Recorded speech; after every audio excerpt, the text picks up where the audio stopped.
Yeah, what's up? What's up? What is going on, everybody? This is the May 17th, 2020 episode of the Boxing Source radio show. I am your host, James Bell, the leader of the Boxing Source. You can find us on social media through Facebook by going to the Boxing Source and liking the page. You could also follow us on Twitter at Boxing Source 2. You can also follow us on Instagram at the Boxing Source. And you can subscribe to the Boxing Source on YouTube. Number to dial in is 347-237-5539. Once again, that's 347-237-5539. Press the 1 key to get on queue and you'll be able to talk live on the show. We have a fairly busy show this time around. We want to, have a guest on scheduled for pretty much around 8 p.m. Tonight, Eastern Time, as we're planning to have Mr. Austin Trout around 8 p.m. Eastern Time. And I'm just going to, confirm that here in a few minutes, as he has been one of our consistent guests on this show. And, he has been, a great contributor to this podcast over the years. And we want to have him back on. So we're going to, lock that down. But there are like a few things that, we will be covering here in this particular podcast. So wanted to, touch on that here for the first 30 minutes of this podcast before we get our special guests on. There have been a few topics that have been talked about over the course of the week. One thing that has been brought up over the past couple of days that we'll bring up, it may be following up with that in the next couple of weeks or so. But first I wanted to, touch on something that, has still been talked about, in the past few days, and, kind of like went through it on this show a couple times before. And, in those times I've, said, that this really shouldn't have been much of a topic. But seems like, there have been rumors that have been circulating in reference to Deontay Wilder, and that he would possibly take step-aside money for a fight to happen between Tyson Fury and Anthony Joshua for the undisputed heavyweight championship of the world. And in a podcast a couple of weeks ago, a few weeks ago, this possibility was brought up before.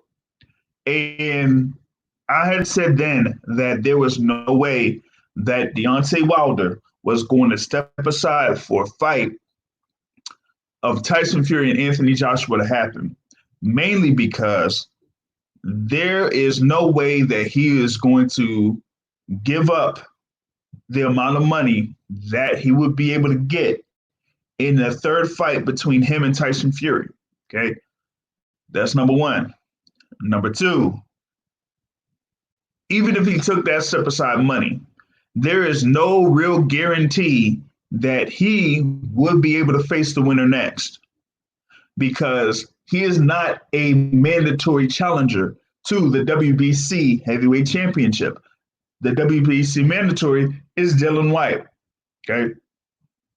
And with Dylan White being the WBC mandatory, with also the IBF mandatory being Kubrat Pulev, who would also get step aside money for a fight of Tyson Fury and Anthony Joshua to happen. So you had an IBF mandatory that would have to be fulfilled, a WBC mandatory that would have to be fulfilled, and also a WBO mandatory that would have to be fulfilled, all before Deontay Wilder would be able to get any type of shot for the undisputed heavyweight championship of the world if he stepped aside.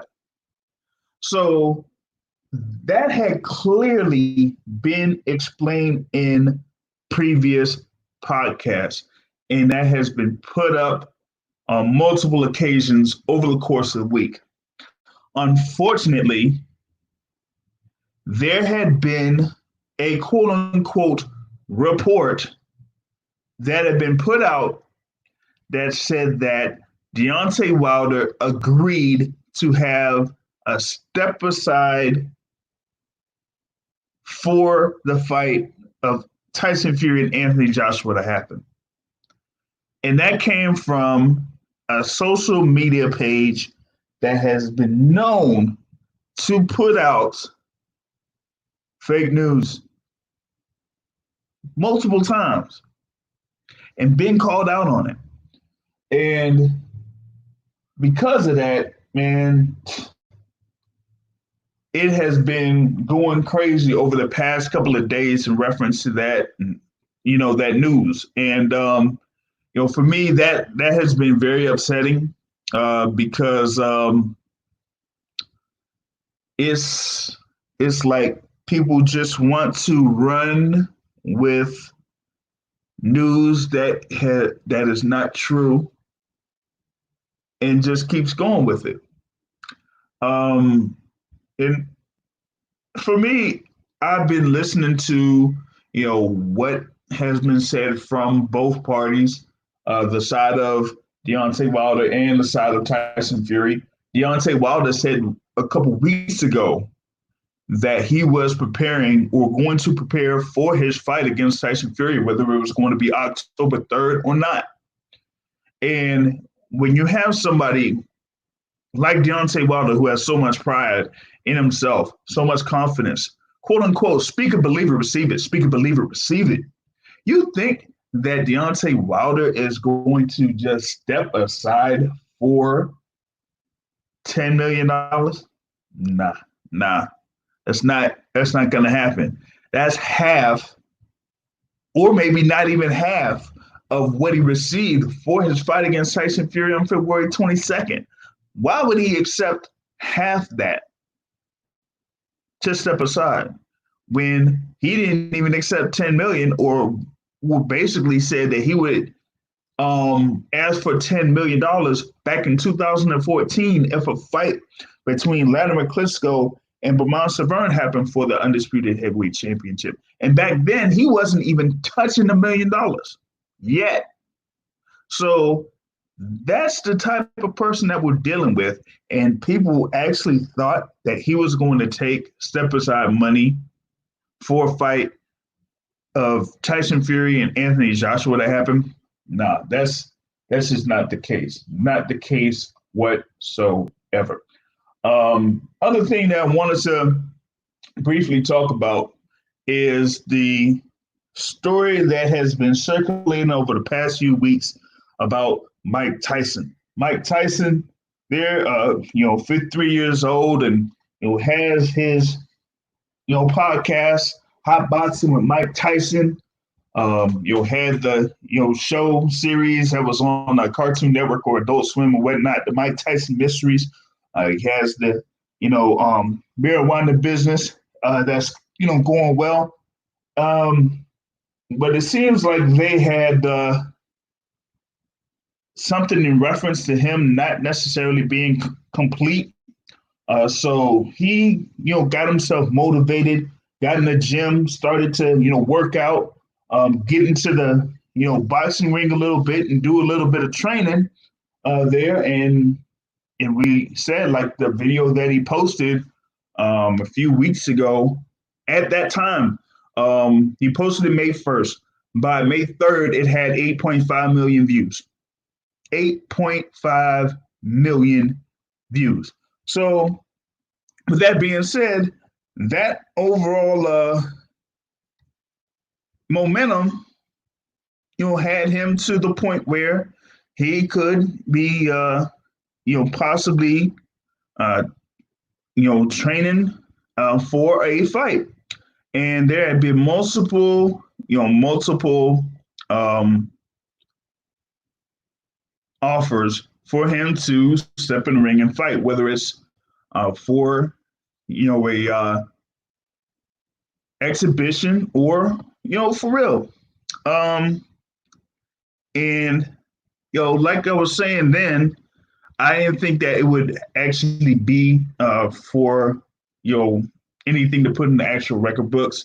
Nothing that would be officially licensed by the Nevada State Athletic Commission or something like that, but an exhibition fight. So with that being said, there had been a possibility that Mike Tyson would be in an exhibition match against, say, Evander Holyfield, who had been on the show and whatnot. And, with that being said, he was put in a lot of rumors, so to speak. So right now, it seems like the thing that is circulating around social media is that he is being lined up for a fight with fellow New York City, New York City guy, Shannon the Cannon Briggs. So I'm going to be going into that in a little bit. Right now, I wanted to get in a caller from the 267 area code. You're on live on the Boxing Source radio show. What's good?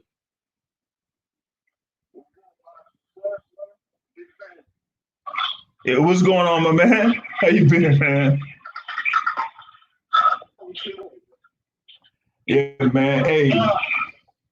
So, we got like this stuff going on right now, man. I was bringing up Shannon Briggs as far as like him potentially having a fight with Mike Tyson from an exhibition standpoint. Shannon Briggs did say on social media that it's being in the works about a 3 to 5 round exhibition fight in the New York City area. Contacted him directly today, and he was like, "Yeah, that's going to happen." They're trying to work out the details on it. Not necessarily sure if that is the real deal like Holyfield, but so if anything else happens, I'll just follow up with them. It's just that with the initial buzz of this happening, he's going to be hounded. So I didn't necessarily follow up with that today. So I was going to catch up with them later on that. But what do you think about that rumor there? Okay, so it could be a funny because I made a fight with a Shane Zero. Yeah. Them both being from the same neighborhood. Yeah. Yeah. But I also know fighters. And even if it's an exhibition, if you get two fighters, two punches in there, it's going to make for an exciting fight. Yeah. Sorry. Yeah. Sorry about that. But yeah, the blood starts pumping, adrenaline, emotions get high, you go see some fireworks there. Trust me. Yeah. Yeah, and he did bring it up as far as like them being from the same area. Shannon at one point, looked up to Mike Tyson. It was pretty much like in awe of what Mike Tyson did in the 80s, as everybody that was a boxing fan did. Having something to the point where they could, make something happen over in New York City or, around the area would bring a lot of interest. And I think that if they did put this thing together, where people would be able to attend, then it would end up being a fairly good success, especially if they try to add more, to it as far as like make a whole event out of it, like a Legends of Boxing type of thing.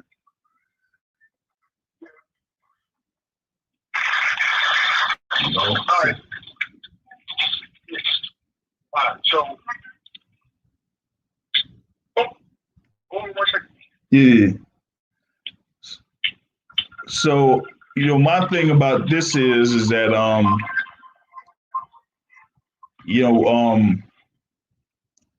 when it comes to like this particular fight in particular, I would say that it would bring up a little bit of buzz. That Shannon Briggs is on social media 24/7, 365. So we did have that. He had been, pushing for the fight before they actually got to this particular step. So with that being said, you have all the followers on his page, and of course the millions and millions, as The Rock says, of followers that are on Mike Tyson's page. That if they make this fight and makes it official, as it being an exhibition, then they're going to have the amount of interest that they need in order to make that fight happen. So, that's what I got in reference to, that particular bout.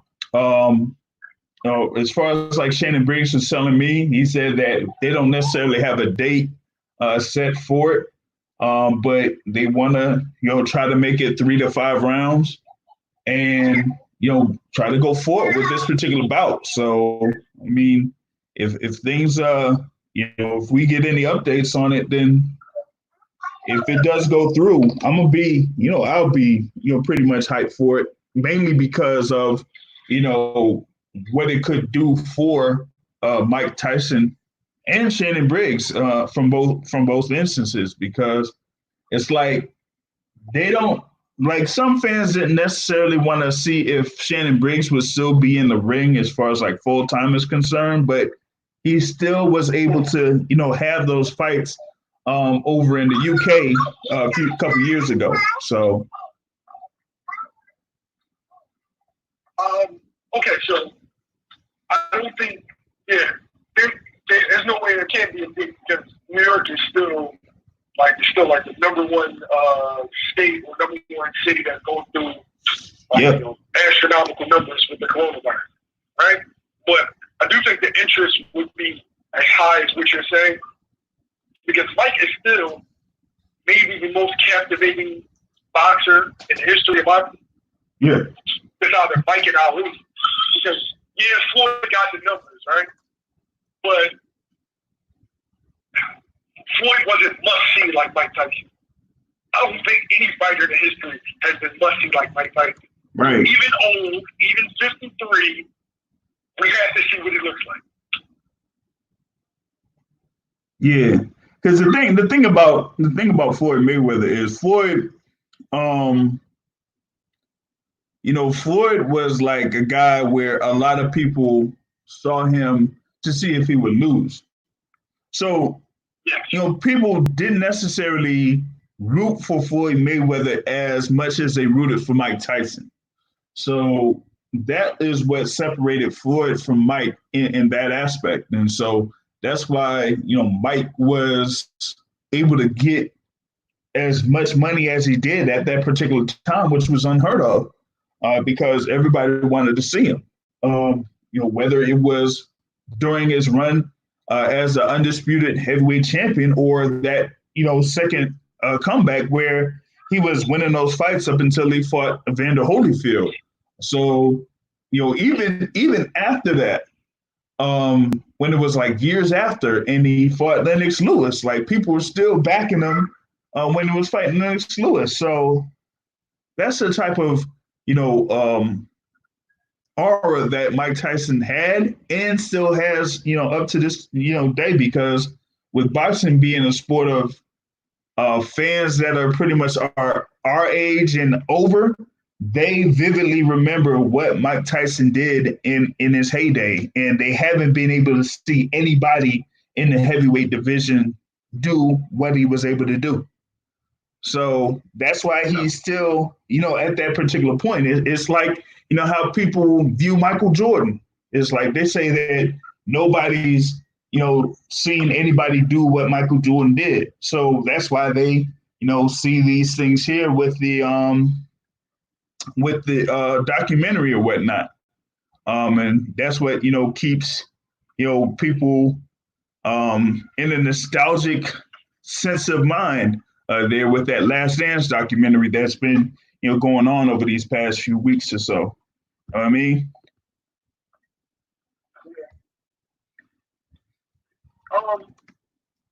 I think things they're getting a little overboard talking about he can beat this heavyweight, that heavyweight, and oh yeah, he can still, to knock out Wilder. Just stop. It's like 16 years. Was it 16 years ago? Yeah, it's been about 15, 16 years ago. Danny Williams and that's how long it's Kevin McBride. Yeah, that's how long it's been. So a little 8-second clip isn't going to have me forget about those things. Yeah. Now it's still, we're good when he's in shape. Still, like he really looks explosive. But yeah, and that's why you can't like put Mike Tyson in the ring in there for fights that are scheduled for 10 or 12 rounds. You couldn't even do it for 8 rounds. So that's why he's not gonna go fully forward with that. This is not something like a George Foreman. He can't do that. You know what I mean? Right now, I got another caller in 205. What's going on with you, man? Boston Source Radio Show. What's going on, fellas? This is Mike Brady calling out of Atlanta. How y'all doing? Going on, Mike? Not much. Hey, y'all talking about Mike Tyson. People talking about he can come back and beat Wilder and all the other heavyweights and stuff off a 10-second clip. Well, I actually need another caller to call in because this particular person was talking about Mike Tyson potentially having a chance against the top 20 heavyweights. So hopefully he'll call in. Hopefully he'll call in a little bit later. A current top, whatever. The current top 20 heavyweights. That's what he said. We need to say names. If they points, you need to say it. If they on the square. Terrell will call in later on. He'll do it. No, that's Charles Terrell.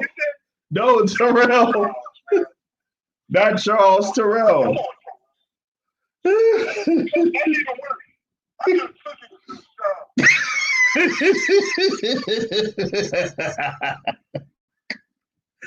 Oh man, I'm talking with him. I'm like, wait, you said how? Who? What?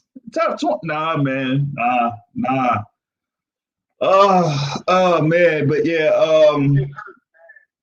he would. Very bad. He would. And the thing about it is like people know this, and so it wouldn't be like any athletic commission would sign off on it. Like, there's no point, So why even think about that or consider it? Or you did have your president of the Deontay Wilder fan club say that Mike Tyson was going to fight Deontay Wilder. Oh, that was. Yes, that is the Matthew Brown of Bronx, New York. Bronx stand up or whatever they say in that area. That's who said it. Yeah, I just don't understand where all of that talk comes from. In that sense, people got to be more realistic.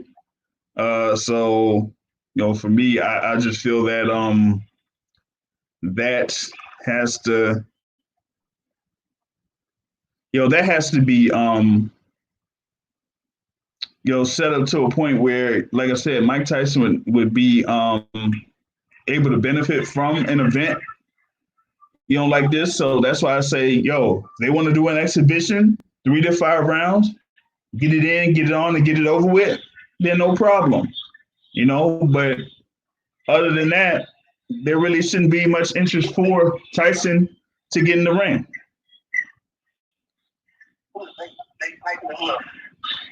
As far as like exhibition,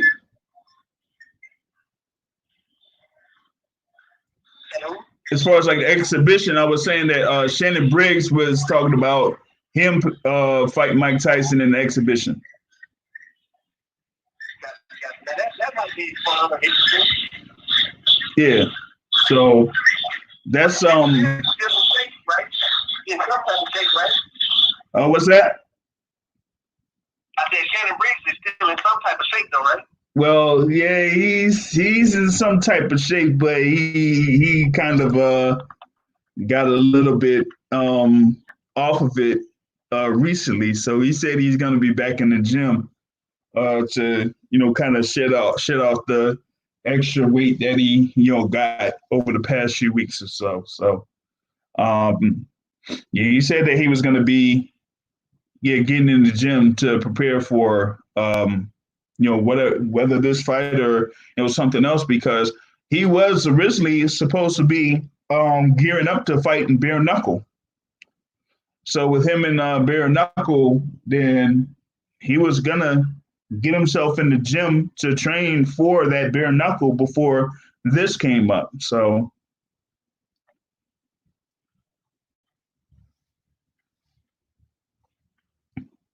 yeah, that's what was out there as far as like that potential exhibition match was happening.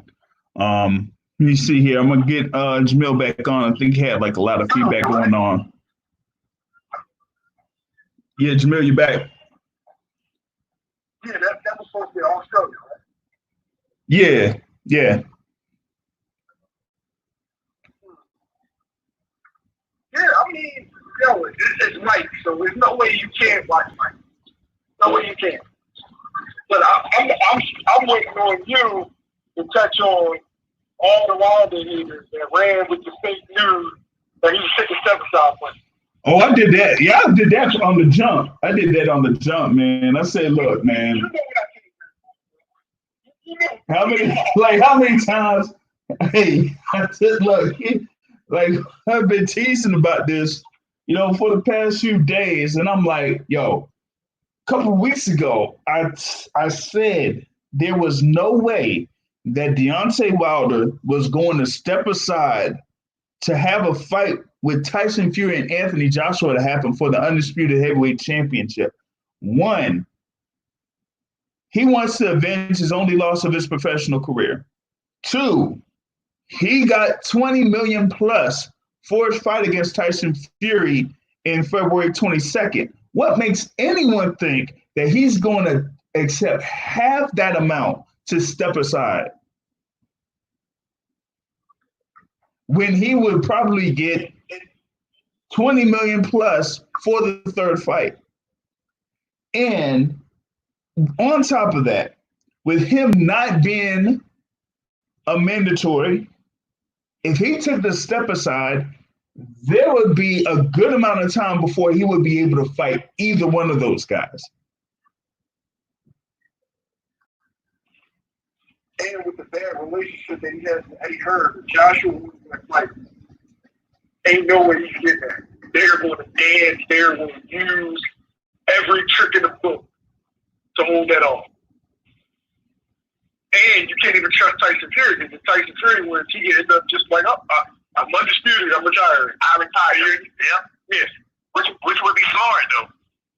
Yeah. So right there, you want the belt up after you win. But you had the belts broken up. But like I said, the thing with the mandatories, you already have. Here's the other thing. Why in the world would you have Wilder step aside and still think that the fight was going to happen?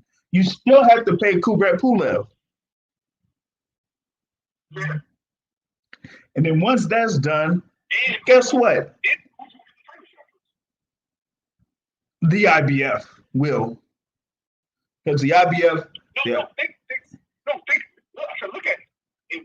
If Pulev takes this stuff aside, Walker takes this stuff aside. Yep. Right? If Yep. stuff aside, who's going to get the title shot first? Pulev. Who's the point of contention? Pulev. Because he. But that's the thing. Walker's not going for that. Exactly. Not going for that. Exactly. So, yeah, it's a hornet's nest. It's a hornet's. It's too many moving parts. Yep. So why not just let the fights happen?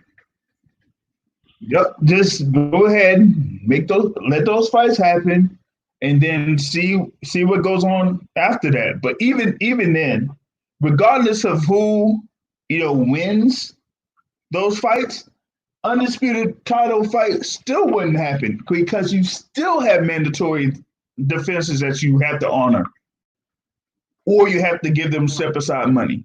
So the whole talk about the undisputed title fight happening with all of the mandatories that are due back to back anyway, that just, that was just like way out of the question. But for some specific social media account to actually put that thing out there that Deontay Wilder took step aside money, that was just complete BS. When they should know better. And this is my thing. How many times are now you're a journalist, right, JR? All right. I'm a journalist. How many times are people going to let it's like a handful of guys keep putting out fake news without anybody calling them on their shit? This is like the 7th or 8th time this year that this particular guy has ran with bullshit, and it turns out to be like have no merit whatsoever. They hide behind the source's shield. The sources could be the fucking vending machine guy. True. All right. The guy at the snack cart. Right. Yeah, but I wanted to continue on that for a little bit, but hold on real quick. Actually got my guest on the line here that I've been having on the show a good amount of times, and glad to have him on again. He is the former super welterweight champion from New Mexico, Austin. No Doubt Trout. You're on the Boxing Source Radio Show. What's up?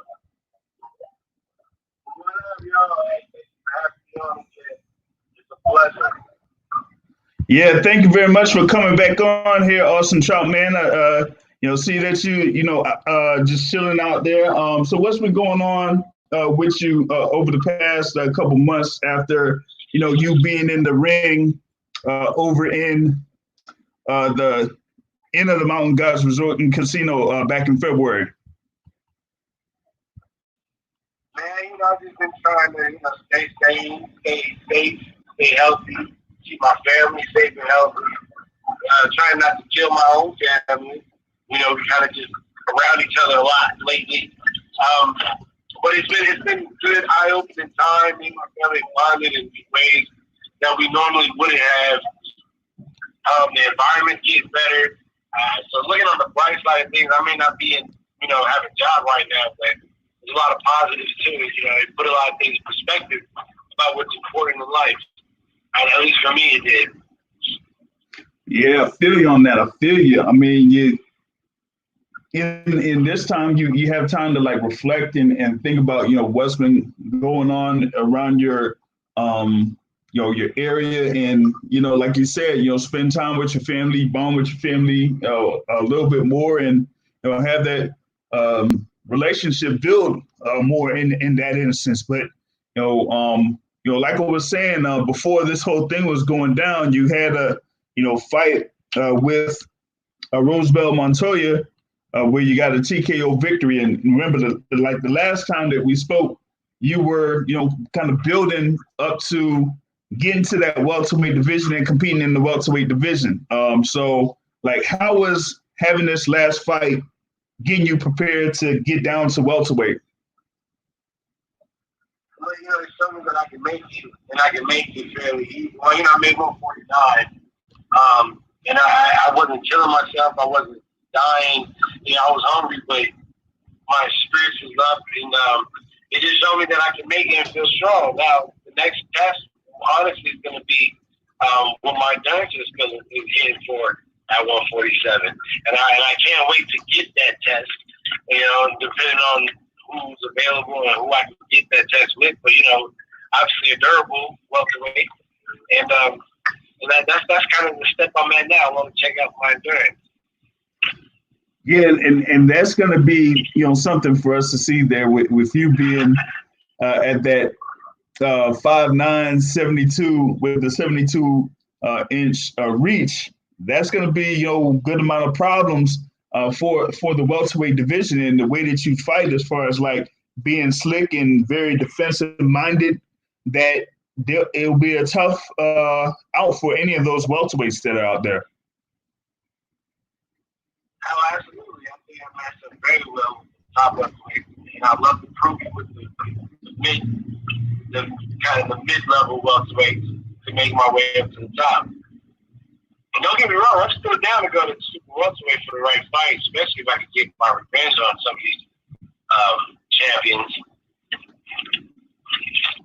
So you say that thing out there for a super welterweight that you don't mind get back at them. So maybe a rematch with Jared Hurd that might still be in the cards for you then, you know? I would love to make that rematch happen for sure. Especially being active, you know. Hurd is a very tough, durable opponent, and I'll be ready to beat him up for 12 rounds, give him another chance. Actually, now, I mean, you had that fight there against Jared Hurd. You also had the fight with Jamel Charlo, who is currently the WBC super welterweight champion, and also that fight with Terrell Gausha at 154 pounds. So all of those matchups there would be, you know, very attractive for you. I would love to have every one of them. But, you know, I am still focusing on the welterweight because I don't feel like they want that slow. So maybe we get some welterweights that want to try it. Yeah. So, yeah, in the welterweight division, I mean, you have those champions out there, unified champion Errol Spence Jr., Terrence Crawford, Manny Pacquiao with the belts, former champions, Sean Porter, Danny Garcia.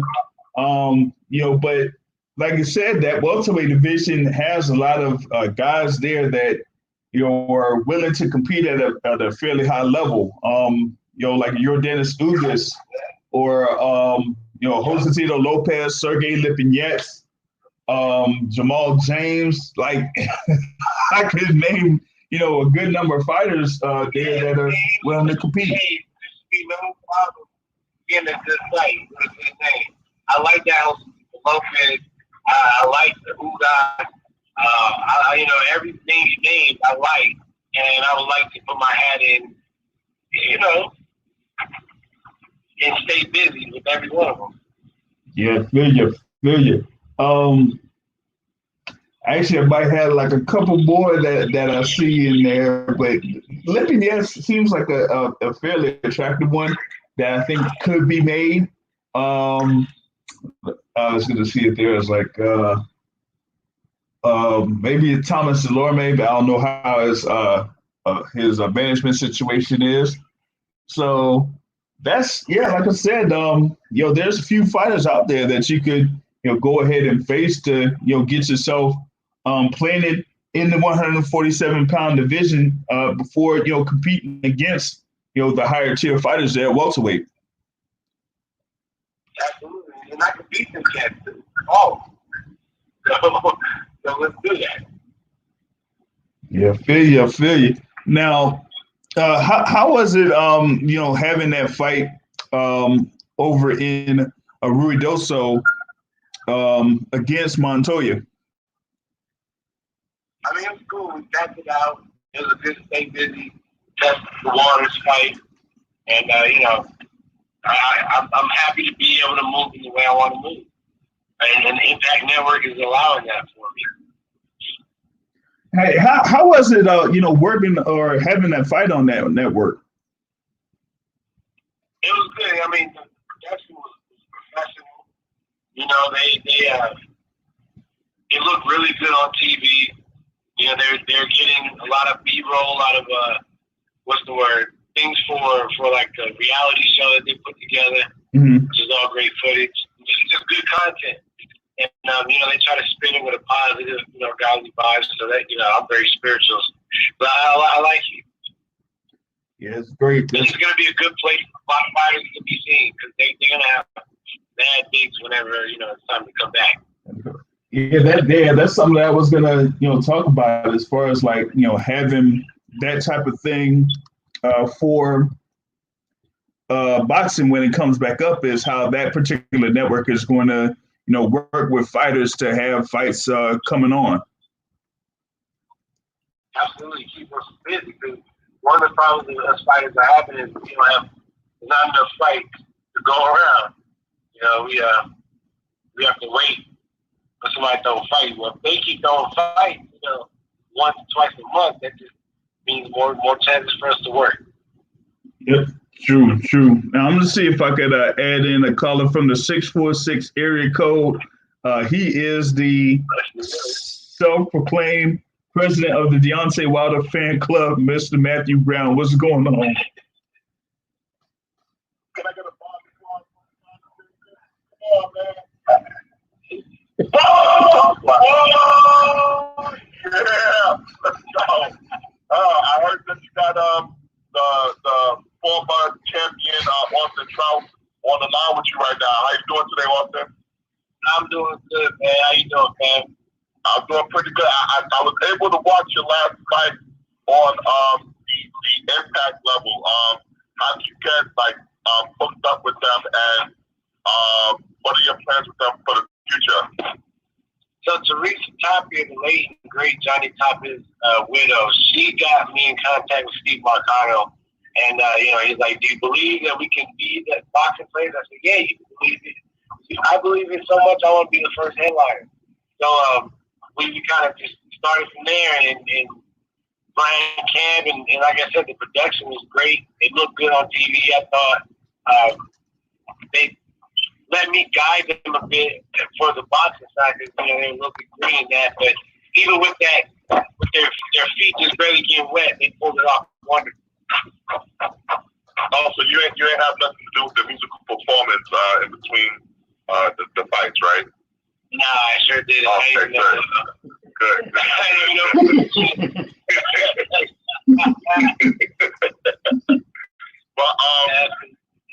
But what's going on with your situation with the WBO? I know they unfairly took a title shot from you before. I feel like it was a couple years ago now. Did that ever get situated? It hasn't, but we did just finish up a hearing, and they, you know, because they've been trying to prolong the whole lawsuit. You know, they're trying to take it to arbitration. And we've already done so many things that we shouldn't be going to arbitration. So we've had a hearing on whether or not to go to arbitration. And so we're going to hear about that. You know, it's coming along slowly. I feel like they're stalling because they know at the end of the day I'm right, and they're clearly wrong. So, you know, prayers up for that. This is a case that fighters have been waiting for a long time. The judges even straight up say, like, it's kind of unfair the way your rules are made. So hopefully we get those changed. But what's your exact beef with them? So what happened was I was ranked the top. Actually, I was ranked third, right? Canelo was ranked second. Cotto was ranked first. Cotto and Canelo were about to fight each other for the WBC middleweight title, pushing me at 30 to 1, and Liam Smith, who's 4, to number 2. With the belt going up vacated, they were supposed to have me and Liam Smith fight each other for the vacated belt. What they did was, after a certain amount of money was transferred, and we will get that in Discovery, I was taken out of the rankings. I believe a fighter named John Thompson was thrown up into that ranking, into my spot, and him and Liam Smith got to fight for the belt. Liam Smith knocked out Thompson, 7th round. I'm sitting there like, yo, what the hell? well, that's my title shot. They're like, oh, it was a mistake. Sorry. They threw me back in the ring. They threw me back in at like 7 or 8. And so we were like, look, that's not right. We need that title shot. We need that same everything to make it right. Basically, make it right, or we're going to have to go ahead with litigation. They didn't want to make it right. So here we are, 4 years later. Wow. That's, see, CJR, this is why I'm always against these organizations and promoters and all that. You know, this is ridiculous, man. This guy earned his title shot. He was there in the rankings, and they just took him out. Doesn't make any sense, you know?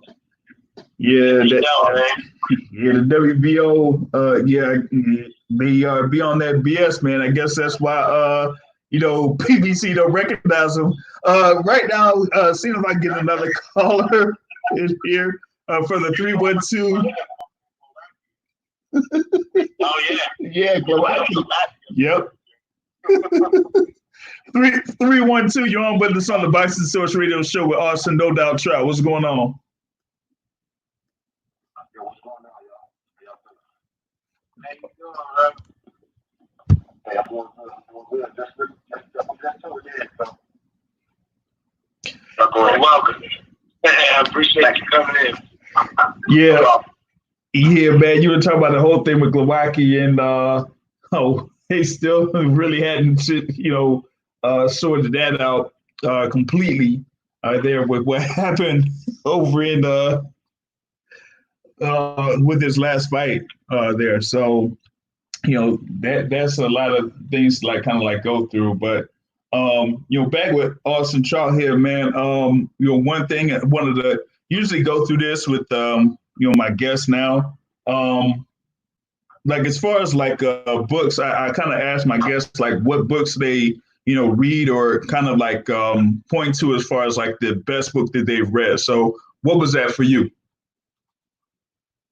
The best book or books plural?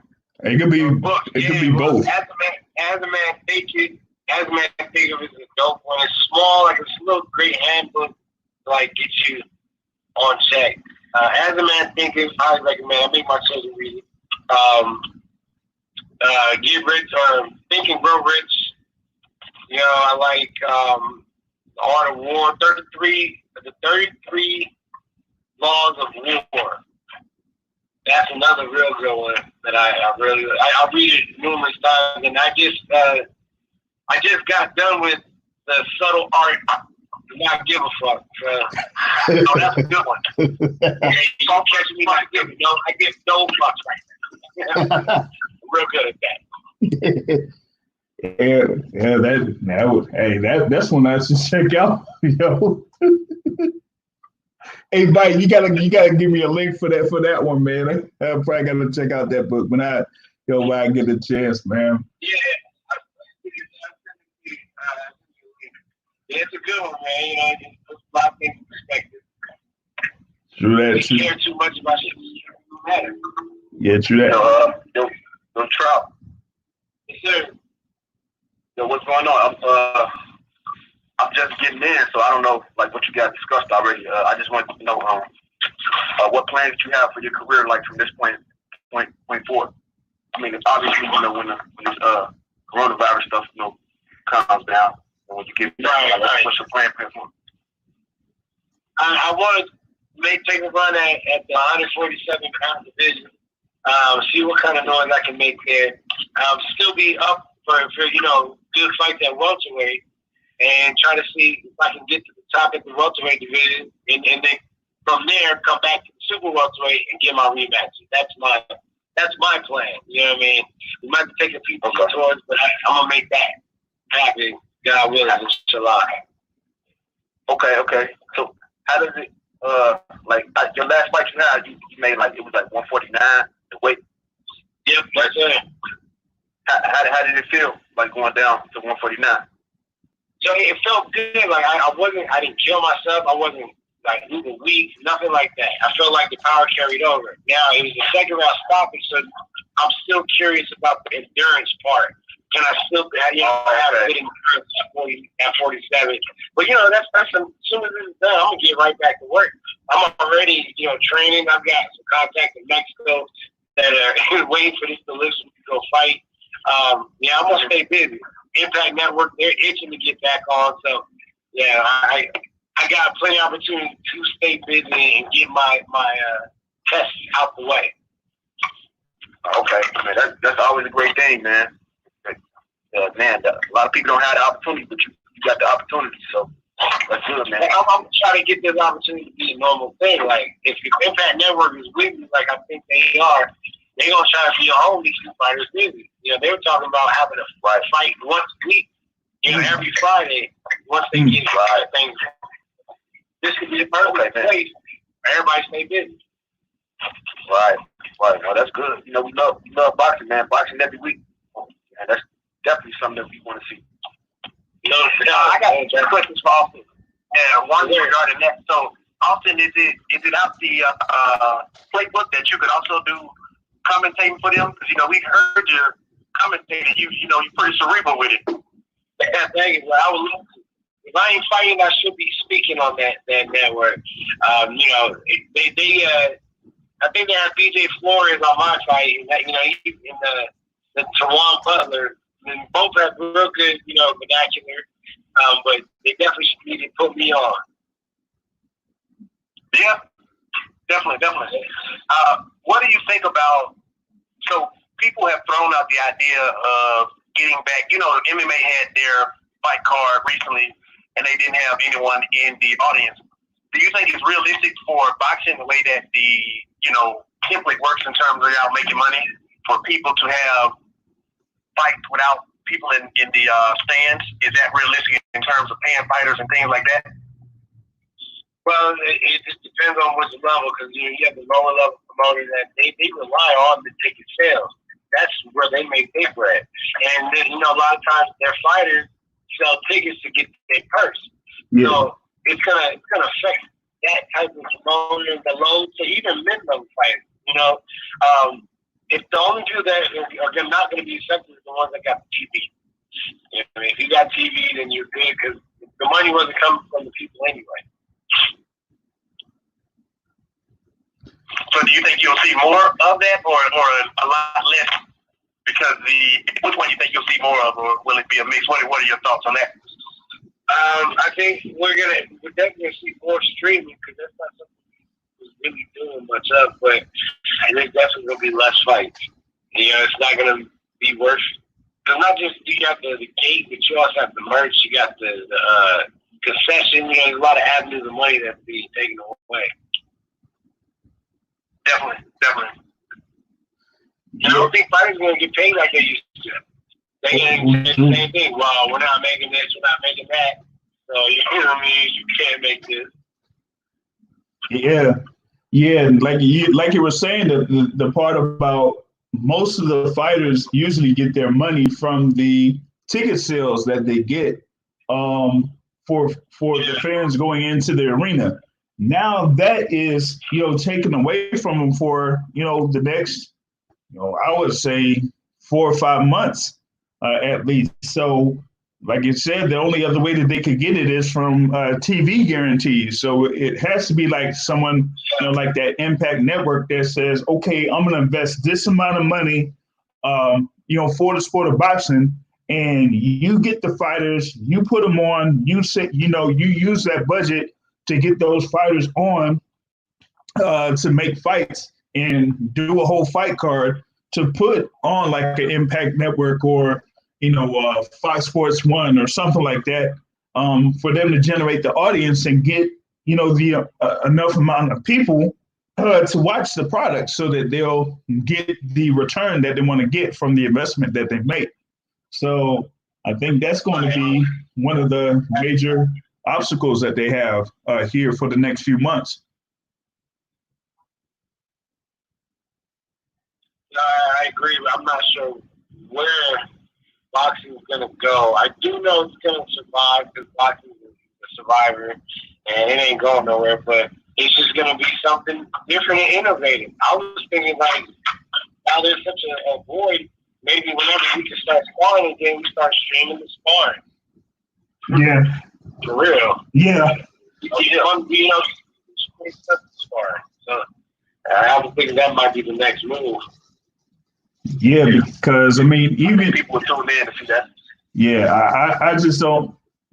I think people are just feeling for some type of live action that it doesn't have to be actual fight. It could just be sparring. Like you could give people an inside look of what y'all are doing in the gyms, and that would make fighters more accessible, or people could relate to the fighters more by doing something like that. And you'll start, if that was to take off, you'll end up seeing people, some fighters that you would have never known had the ability to beat up State Floyd Mayweather. Because there's people that spar a lot, they can smack Floyd. But then when it comes to a fight, they'll get beat up by journeymen. It's just weird how that happens. But you'll start getting some unsung heroes that help get all the champions ready. Yep. Right. That's true. Good point. Yep. And I'm also thinking you can play with the sparring, the round robin, the 3-on-1, do 2-on-1 at a time, and things like that. It'd be interesting. I mean, it definitely could get pretty entertaining in the gym. It definitely get entertaining. Oh yeah. For sure. Yep. Mm-hmm. So boxing stories, y'all stream my sparring. I'm gonna let y'all know when I'm gonna go live or something. Oh, definitely. Yeah, I'll post that up. Once you do it, because I get especially you do it through Instagram. I'll get that notification, and then you'll be able to share it. Or if they, are able to do it through your Facebook page, people could go on that Awesome No Doubt Trout Facebook page, and be able to share it through Facebook as well. No doubt. I'm gonna keep working on that. Yeah. So, like I was saying, when we started, having you on, you were one of those rarities because you come from, New Mexico. And like I was saying there before, not many fighters come out of New Mexico and be able to be at the level that you were at. So like I was saying before, how is it to, kind of come from, that area of the country and get to this particular point, this far in your professional career? Well, I tell people Mexico, it's the Wild West. I mean, it ain't nothing for a fist fight to happen. That's how a lot of people out here grew up. It's if you have a problem, we go fight it out. So a lot of these people out here are tough, and I had to be tough growing up, figuring out how to throw these hands, and it's a blessing, to be able to come up from here and being able to stay here. And the reason why I'm still here is because my kids are here. I can't leave them behind, but there's a little town vibe. I love it. It's not too many people. I think I have 100,000 people in my city, and everybody looks out for everybody for the most part. Yeah, so it's like a huge community or a huge neighborhood with 100,000 people out there. Yep, absolutely. Yep.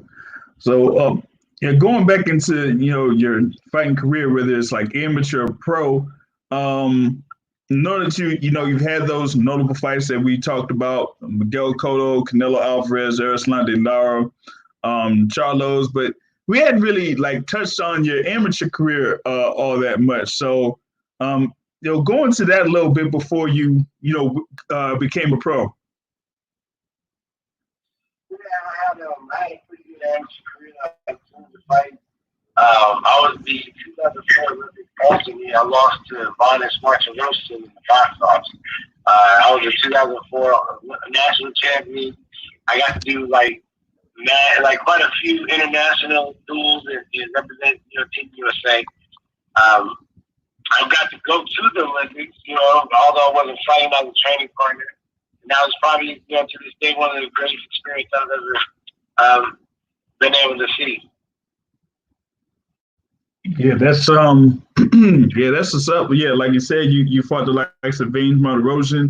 I think you may have been in the ring with Daniel Jacobs and Demetrius Andrade as well, right? Yeah, that's my Daniel. I should have thought that he got in there as well. Yeah, those are like, good battles there, good battles. So when you did win that super welterweight championship against Rigoberto Alvarez, there, like, how was that experience there back in 2011? Man, it's right up there. Going in, I went to Mexico fighting the Mexican champion, who was also Canelo's brother. Was loved in that town, in the hometown. It's crazy because I remember my manager, he was like, "Look, we don't have to go. We don't have to go." And I was like, "Man, let's go. I've been waiting for this title shot for a year and a half." I was actually shelved for a year and a half because I was a mandatory and I couldn't take a fight until he fought me. It's crazy. And they allowed that to happen. But anyway, I'm not bitter at all. Wait. You were the mandatory and you couldn't fight until they fought you? Exactly. So if I fought anybody but the champion, then I would lose my spot. And I'm like, where they do that at? Bro, I've been champion, but the champion can fight anybody. Straight up. So I was been jerking around my belts all my career. And I still won one. You know what I mean? Because they didn't expect that. When I went over there and tore him up, right before I went, I had a dream that I was eating in my hometown at a little Mexican restaurant that I like to go to. And for some reason, like, a bunch of these Hispanics just kept trying to jump me. Hey, shorty. I'm sorry. There's an old lady on there. Anyway, and they were trying to jump me, and I was just, like, laying everyone out. Then one by one. And then once I looked around, I was like, what the heck does that even mean? I was like, oh, God said you good. Go to Mexico. You're straight. And it was fine. You know what I mean? I was treated better there in Mexico, and I fought there numerous times. Then I was treated in Texas when I fought Canelo. Let's just put it like, wow. And you had like a good amount of fights over in Texas, area before that Canelo fight. Yeah, it was a lot stacked up against me. So cocky. I knew I could do what I was do. It was close, but no cigar. Yeah, and it definitely was close. And I brought up the fight that you had against Miguel Cotto in Madison Square Garden, like being in that particular atmosphere, the world's most famous arena, as they like to call it, and you were able to get that win there, to defend that WBA Super Welterweight Championship. So, that was like the high point of your career up to that particular point, and Yeah, and like you said, there with that Canelo fight, you were like, yo, if you were able to get that decision and be the unified super welterweight champion, then that could have lined you up for Floyd Mayweather at the time. Yeah, and it was a great experience, but I knew everybody was down me, and I knew I was going to win. I just knew it. And it's funny because the WBA, they gave me a raggedy belt whenever I won the belt. Right? I was like, this ain't new. I need a new belt. So they're like, I couldn't bring you a new one. Well, they brought me a new one, but they also brought a new one from Cotto because they thought he was going to win. Mm-hmm. So whenever I won, they had to give me 2 brand new belts. I have 3 replicas of the WBA version of the belt in my house. And I am never going to sell. I promise you that. I was definitely messed up the Canelo Cotto fight the first time, which is why I think that they did not let me mess up the Canelo Mayweather fight. Mm. Right. Yeah, because I mean, they were trying to build for that, kind of like a super fight of sorts, there in 2013, and man, I just didn't like that fight over in Texas, man, because, like I was saying before, man, open scoring #1. I was like, man, I knew this is basically a whole setup, man, because like I just don't like open scoring in bouts, because I mean, like for me in that particular fight, it's like, Man, you mean to tell me that y'all have Canelo ahead by that much? No, no. And if they have it like that, it's like, oh, now I know that I have to try to go for a knockout to win. And I'm like, I can't. And that's not, if it's not how I like approach my fight, as far as like being aggressive is concerned, then I have to make this, full adjustment. Then that throws me off my game, especially if I'm not comfortable of trying to, do that. You know what I mean? It absolutely did. I haven't seen Canelo run from anybody, except for Triple G, like he did in that fight. But he knew if he stayed standing, he won the fight.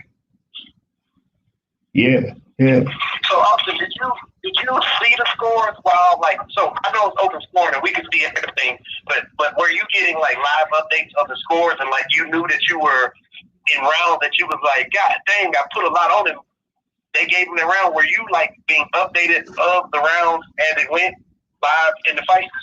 Yeah, bro. So the fourth round, and I was just getting to the rhythm too. He's reaching everything. It was the fourth and eighth round that he just scores.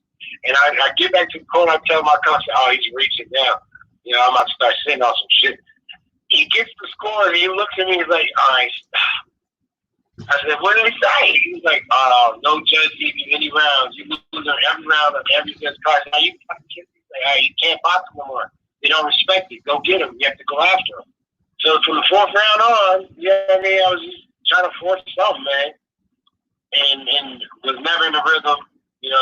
I was just trying to be the aggressive. The eighth round, I got a couple of rounds here and there, but I did get dropped in that seventh round, so it didn't matter. You know what I mean? But yeah, that's real unfortunate. And I'm sure a lot of people watching that fight, myself included, was like, this is some bullshit, and like I asked you that question to ask you, like, what were you like? You just said what you were thinking, but it really takes someone to like to gut check yourself, because like it's literally not a lot you can do other than just go for it, and that is not like what you would naturally do. Like, you won the fight by doing what you did, which was using your movement and stuff. So yeah, man, it's I take my hat off to you for dealing with it, for dealing with the adversity and still trying to meet the occasion. Now, I appreciate that, man. It's not nothing I can do or say that won't make it sound better. So I'm just trying to stay humble and keep pushing. But he's going to run out through the fight. And the way I'm about to run through these moves, I'll make that rematch happen too. Inshallah. Oh, speaking of that, Trout, I got a question. Do you think if you go back, would you have moved down to 147 a little bit sooner? Yeah. I mean, I used to be the big dude at 154. I ain't feel like there's any reason. I never thought that I could make it. But then when I started applying a little more discipline in between fights, that's when I was like, oh shit, I can make this. I just got to stay more discipline. So I'm making weight better now than I was when I was like 27. Yeah, because I'm thinking like after the fight you had with Canelo, no, probably after Lara.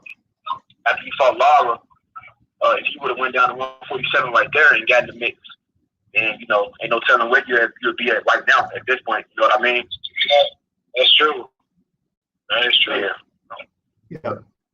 Now, going through your professional career, I did bring up the thing of being at Madison Square Garden, but other than Madison Square Garden, what venue would you say is the favorite venue that you fought at? Barclays. It's beautiful. Barclays. But the Garden, of course, that takes BK. Oh, I'm sorry. I'm tripping. Staples Center. Staples Center is the number 2. For sure. Okay. Who did you fight at Staples Center? That was the second Charlo. Jamel. Okay. Yeah, that's a pretty good venue for boxing matches. The Staples Center. They had, like you said, you had that Jamel Charlo fight there.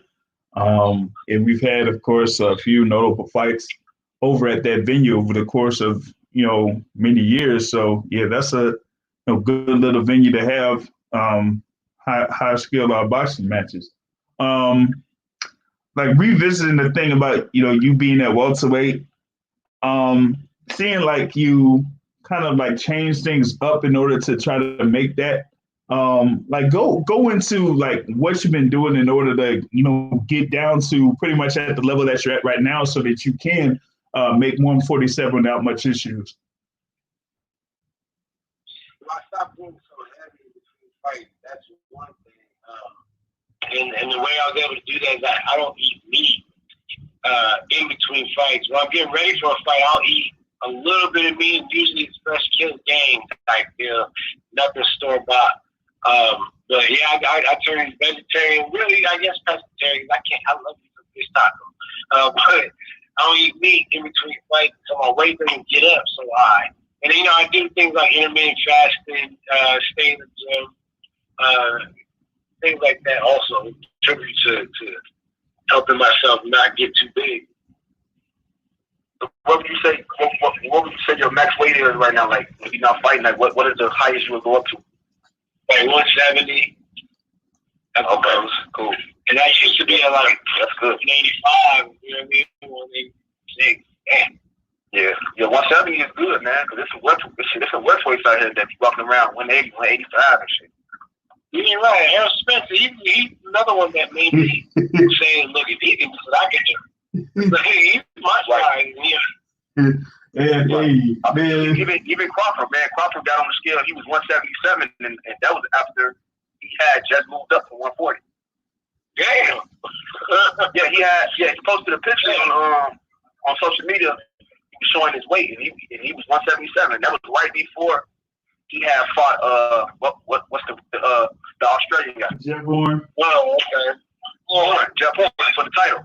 Yeah, that was right before that. So yeah. So these guys be big, man. These guys definitely be big, packing on weight. Yeah, man. Like, so imagine where these 164 counters are coming from. Them cats are coming from 200 pounds easily. Yeah. Oh hell yeah. Yep.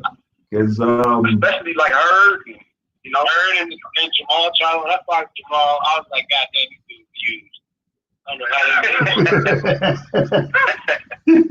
they yeah, man. I mean, with Jamal Charlo and Jamel Charlo, like back, a few years ago, I saw a picture of, them two with Andre Ward, and they were looking bigger than Andre Ward, man. And I'm like, come on, man. I'm like, yo. Yeah, it's like, it don't make sense, man. And yeah, you got Jarrett Hurd. Well, I will say this about Charlo. I never see him out of shape in between fights. Yeah. I will say that about him. Yeah. They always feel like they in pretty good shape. Yeah. Yeah, me too. I can get him that. I can get that to him. Then guys like Crawford, he's always pretty good shape in between the fights. So I guess it all depends on what you do in between the fights, like you said. Yeah, true, man. You're talking about the thing with Errol Spence and last year after the Mikey Garcia fight, he said he got up to 189 pounds, and I'm like, what? Like, you got to 189 pounds before your fight against Sean Porter? Like, nah, man. Like, yeah, that's gotta. He definitely said that out of his mouth. Yep.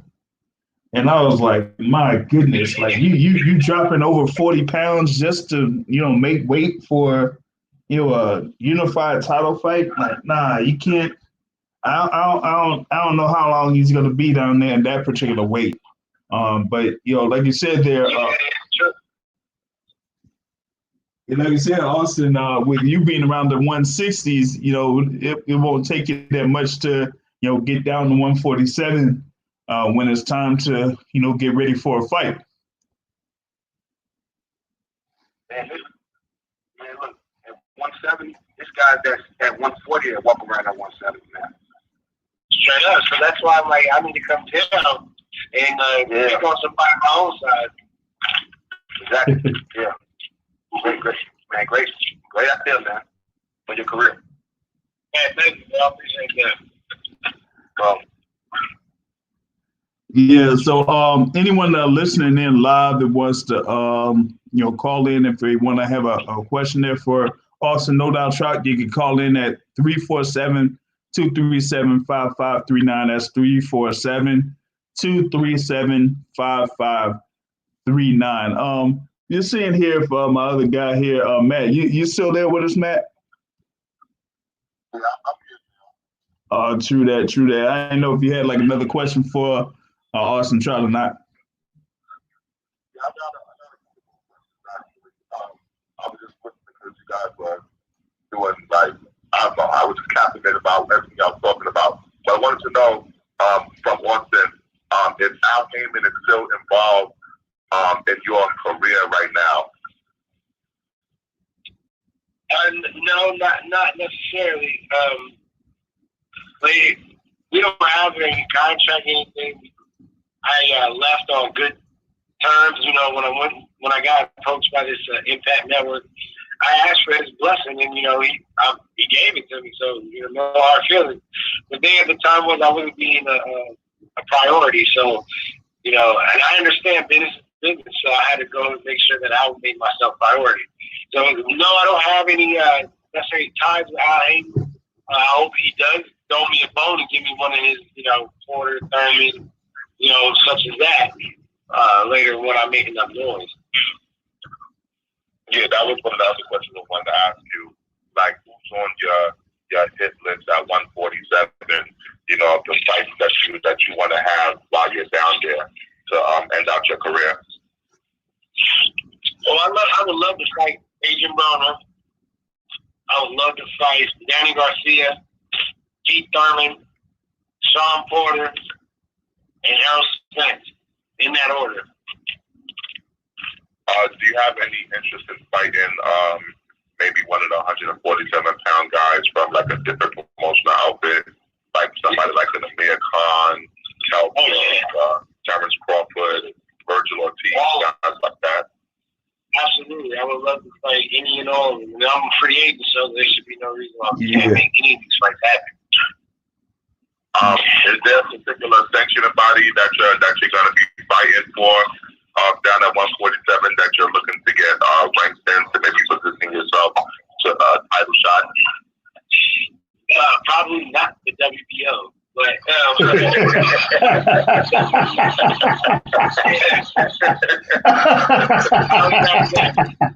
I know Crawford has that belt, but we have to figure something out. The WBO might, WK might give you a title shot at that 147 strap. You never know.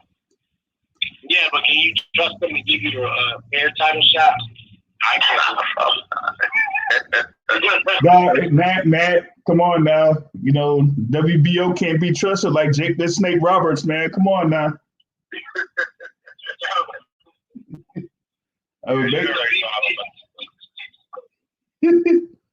Maybe the WBA could be something to enter in, man. Yeah, I represented them once for 2 years, and everything. I jumped through the hoops they wanted me to. I would love to represent them again. Yep, and they have a good amount of world champions out there. We know that Manny Pacquiao is the champion, but they have a couple of belts out there for those guys like Alexander Vesputin and Virgil Ortiz. So as long as you're able to put your name in the hat in the WBA rankings, then you could contend for one of those titles that are out there. Yes, sir. I'm coming for them. Are you worried at all that not having any type of affiliation with one of the big power brokers in boxing might prevent you from earning your place in the rankings for a title shot? Yeah, I'm worried about it, but I don't dwell on things I can't control. There's nothing I can do about that for real. So, except trying to sign up with them, but we have to cross that bridge when we get there. So yeah, I just can control what I do, and that's the training, that's the interviews like this, that's the calling out, and being ready to back up the trash I'm talking.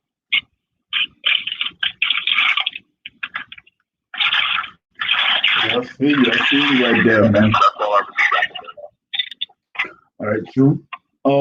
So yeah, this was going through, more in here as far as like you were saying about being a free agent and giving you that type of leeway. Um, what do you think that you're trying to do here in the next couple of fights to kind of like put you in that position? Because some fighters might be like saying like I know that you're a tough fight, so I don't know about fighting you. So what could you like kind of like put as like a incentive in order to get them to be more interested in fighting you? I got a name. My name carries respect in the game. They know not only have I fought everybody, but I give everybody a run for their money and a decent, not just a decent, but a dominating win over me is something that's the best of the best I've not been able to do. But I got a name that I bring, and again, I'm gonna stay busy, so my numbers are gonna start going up. You know what I mean? As these wins, these knockouts keep going up, I'm gonna have my own highlight reel, make that name bigger. That's kind of the plan. I'm standing on a name now, and I'm gonna build that name to be even bigger. Yeah, you there, man. Because like you said, man, you had that hit list that you were talking about as far as like the Danny Garcia, Sean Porter's, Errol Spence Jr., and things like that. But we kind of like brought it up a little bit earlier, like the guys like Josecito Lopez and the Sergey Lipinets. I don't see like much of a problem of having those fights being made. Like I said earlier, I don't mind taking those fights, which I feel like should get me to the top tier hit list that I had. Josecito Lopez, the Miguel Cruz, the Lipinets, the Ugas, there's plenty of welterweights and good welterweights with good names, respectable names that I feel can propel me to get to that top tier. Yep. Agent Browner, I love Agent Browner. I say it again. So, Austin, what are you going to do to basically promote yourself and put yourself out there more now that you don't have really promotional outfit behind you? In all honesty, even when I was with PBC, it wasn't like they was promoting me. The only time I ever got promotion was when the fight was already made. You know what I mean? So I thought to do what I've been doing, I got a marketing company behind me that's going to help, with the social media, growing those numbers, growing my YouTube. Like I mentioned earlier, I'm going to try to get this whole sparring streaming. So I think that should take off. So we're doing a little bit. We have some. What's the word I'm looking for? Some ideas about how to make my name get bigger on the marketing side. Yo, Trout, I got another question. I know you said that you're not contractually tied to Heyman or anything like that, but you guys are still on pretty good terms, correct? So, do you think that it would be how easy do you think it would be for you to, be able to your people to be able to contact him and get you a fight with like somebody like Lipinets or Josecito Lopez? Well, because again, what Al's done already is he's used my name to propel his other fighters, and for a Lipinets or for a Josecito Lopez, that'd be Al doing the same thing, trying to use my name to propel that fighter. Because like for Josecito Lopez, the win of our Trout would be exactly what he needs to get back in the game, I think. And vice versa. Right. But those are very winnable fights, you know what I'm saying? Yes, sir. Very winnable fights. I mean, he might keep him away, but I don't think he would give me him before he would give me somebody like Sean Porter or Keith Thurman. Oh, well, I mean, if you can get a Sean Porter, Keith Thurman first, then that'd be even better. Exactly. But I think I could get a Josecito Lopez or Miguel Cruz before I could get a Thurman. Yeah. Okay. So, yeah, like you were talking about the whole thing in reference to the social media part. So I did, talk about the thing for you on, Instagram, No Doubt Trout, and then, Facebook. They could just look up Austin No Doubt Trout. But said like you have a YouTube thing as well.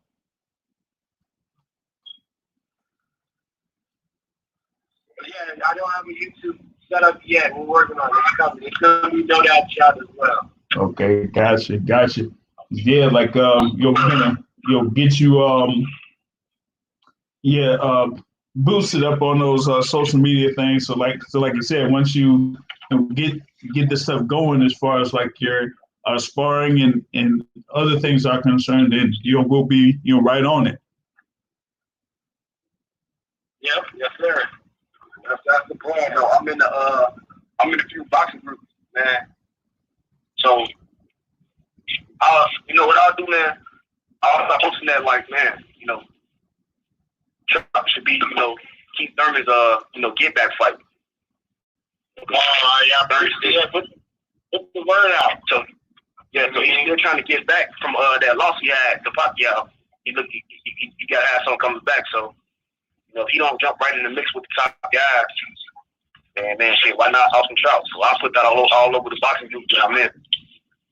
No, I appreciate the hell out of that. That's gonna do mad work because those boxing groups, the chats, that's for the real word of the mouth gets pushed around. Yeah, absolutely. Speaking of the top guys at 147, who do you think is the top guy? And after you answer that, I have a secondary question who are the top two guys? No promotional outfit. Top 2 or 3, no promotional outfit. And I have a secondary question after you answer that, Austin Trout. The top welterweight.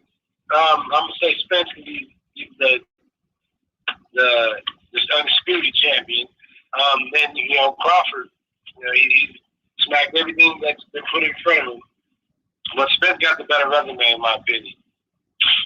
Okay. All right. So just in case, we got at 3. Yep. Oh yeah, I'm 3. Number 3, me. I'm assuming be number 1. That's what's up. Sean Porter could be those 3, but I thought Ugas beat my man Porter. Like he won that fight. So you got Sean Porter and Ugas over Manny Pacquiao? Oh shit, I forgot Manny is not retired. You're right. Manny, he beat Keith Thurman. Yeah, he beat Keith Thurman. He should be 2 or 3, but we'll put Manny at 3. Okay. All right. So, secondary question. For people who say that Terrence Crawford is the best pound-for-pound fighter in the world, let's say Terrence Crawford fights you, would you be the best fighter that he fought on his resume outside of like at 140 or whatever? At 147, if y'all fought at 147, would you be the best fighter that he fought on his resume? But he has a mere comment. Yeah, definitely. I'm being real correct. I'd be the best fighter on his resume.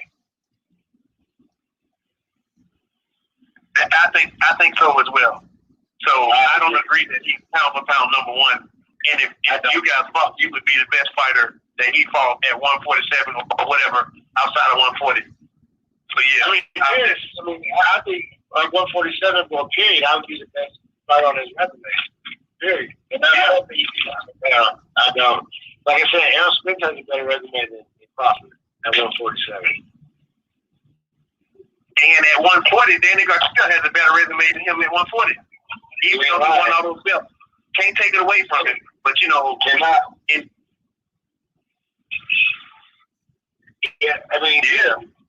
Devin Alexander at 140 has a better resume. Devin Alexander. Yeah. Yep. He can't be pound for pound. Not yet. Not yet. There you go.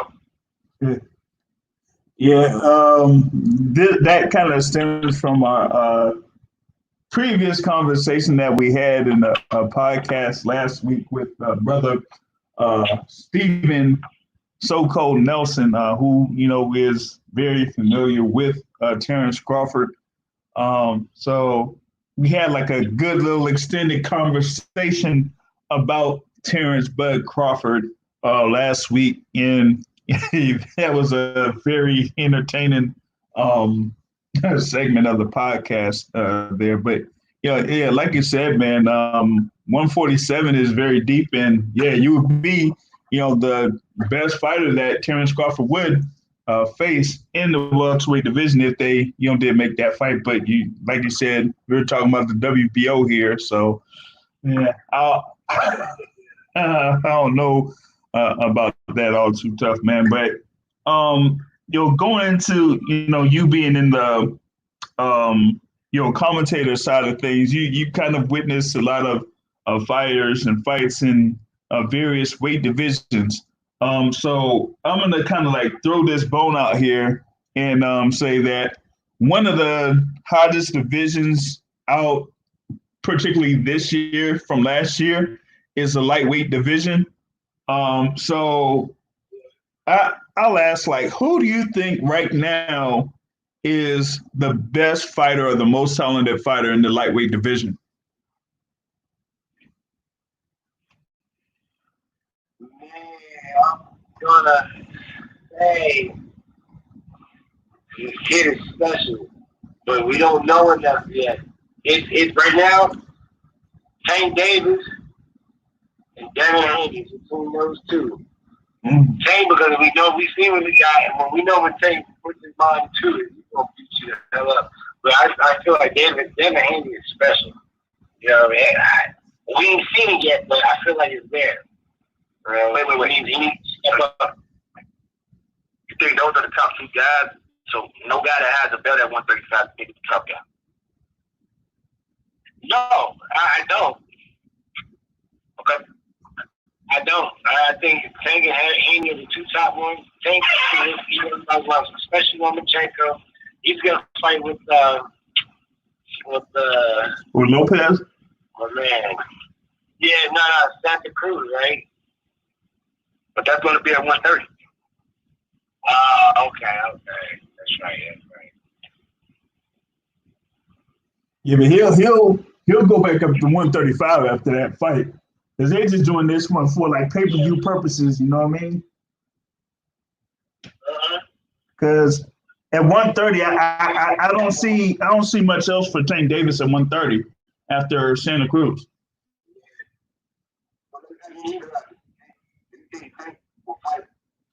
Haney, Teofimo, or Lomachenko after he fights Leo Santa Cruz. You think he'll fight one of those three guys? I think the Haney fight would probably be the easiest fight to make out of those three. Another question was actually to JR. Yeah. You think he will? Fight Haney? Ooh. I don't know. I'm saying, out of those three guys, do you think Haney, Teofimo, or Vasily Lomachenko, after he fights Leo Santa Cruz, do you think he'll fight one of those three guys? The one that I see him fighting is Vasily Lomachenko. I think that's the one that they're trying to build. Guys, right now, he's not going to fight none of those guys after he fights. Let's be real. He ain't going to fight none of those guys after he fights Leo Santa Cruz. Nah, I don't think so. So who will they serve? So who will they serve Tank after Leo Santa Cruz? Because I just don't know what else is out there for him. Oh.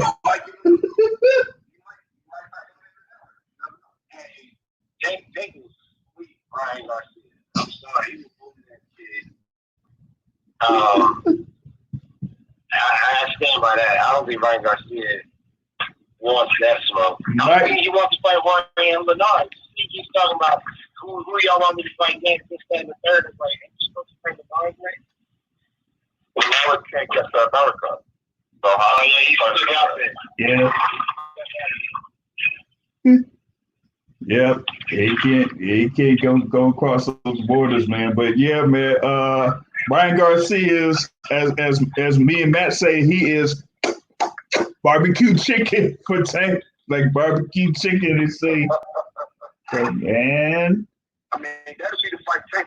That's the fight Tank wants at 135. That's the yeah. fight he wants, but that's the fight that Ryan Garcia wants at 135 too. I don't think that Golden Boy. I don't think Golden Boy will put him against Tank. Yeah, they bet not. Think Golden Boy put Ryan Garcia against Tank. They like money. This is the biggest money fight that you can make at 135. Okay, so do you think Ryan Garcia and Tank will fight after Tank fights Neil Santa Cruz? You think that? Absolutely. Ryan wants it. Absolutely. And he will push. He will push for it. There's a reason why Ryan is overboard lately. Okay, he's trying to get everything started, get the ball rolling. Okay? Yeah, it's happening. Yeah, they want that. Like if you like you say, Matt. I mean, that's the biggest fight. You know, they could make it 135. You would have somebody that a lot of people would like in Ryan Garcia, and you have somebody that people would go ahead and hate in Tank Davis. So have a guy against the villain there.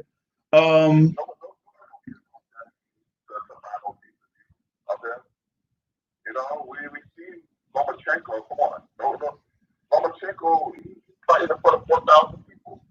Teofimo Lopez fighting in front of 4,000 people. But Tank Davis is filling out a fight. Who fought in front of 4,000 people? Lomachenko. Did you see those numbers? Did you actually go to his fight to be saying it? As you talking about at the theater and Madison Square Garden? Yeah. He went in front of 4,000. It was 4,000 people there. Yeah. It was 4,000 people there. No, that's not true. So how many people do you think was in the theater at Madison Square Garden? It was definitely over 10,000. You can't fit 10. No, there's no. You can't do that in the theater.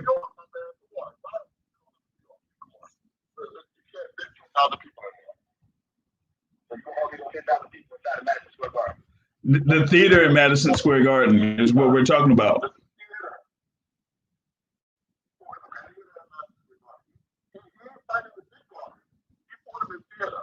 Okay, let's be correct when we talk about that. But Tank Davis is scoring over 10,000 last 3 times out. Ryan Garcia brought out over 10,000 on Valentine's Day. That's the fight to make.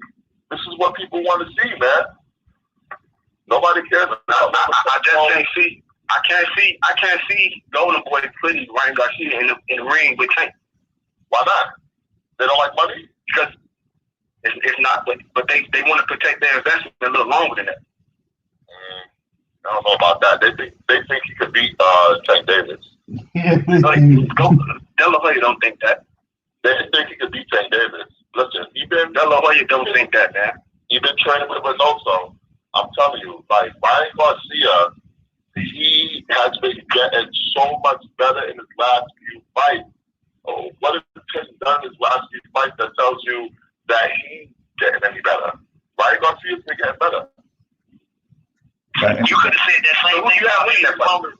You could have said the same thing about Adrian Broner when Adrian Broner was knocking people like Gavin, whatever his name, out. Gavin Rees. I was in Atlantic City. Yeah, I was in Atlantic City like, oh man, Adrian Broner about to be the this, about to be that, and stepping up. Even with the Maidana fight, I thought that his trajectory would have been a lot different than it was. I don't think you can say that about Ryan Garcia just because he's beating guys that he's supposed to beat. Like, whoa, hold on. He was supposed to be Romero Bruno, because if I remember correctly, Golden Boy president Eric Gomez made it seem like Ryan Garcia wasn't really interested in fighting Bruno. Yeah. Like, let's be right. Let's not do this revisionist history thing. In the moment, people were claiming that Ryan Garcia was scared of Bruno. The same Golden Boy who tried to play like Canelo will lose, quotation marks, or has close fights with people where they know damn well the outcome is already written. The outcome. That same Golden Boy. The outcome is already written. Albeit a knockout. Albeit a knockout. Oh my God. Okay. So Canelo didn't earn his victory. Right. Canelo, who he had some help attention for being willing to fight anybody in the sport of boxing. He doesn't earn his victory. I am not taking away from Canelo's will to win. What I am taking away from is that he has help in doing it. He doesn't have help. Nobody's in the ring for him. Nobody's in the ring for him. Just because a close fight doesn't go the way that you thought it should go, doesn't mean that a fighter was robbed. It doesn't mean that. Man, I think you're trying to stick on your square and prove your point too much. When in any other conversation, you would admit that if you fight Canelo and you do not knock him out, chances are, okay, let's use Floyd Mayweather. He got a draw with Floyd Mayweather. Are you kidding me? He lost the fight with Floyd Mayweather. What are you talking about? On one card, he got a draw. One of the judges had a draw. CJ Ross, and guess what? CJ Ross never worked in boxing again. So what's your man? The point is what I'm making is that the outcomes, if your name is not Floyd Mayweather, for most people, it's already written. It's going to take someone who has much more earning power than Canelo to where the outcome is already written. I can't believe this. So Matt, so who do you think are the two best lightweights? The two best lightweights?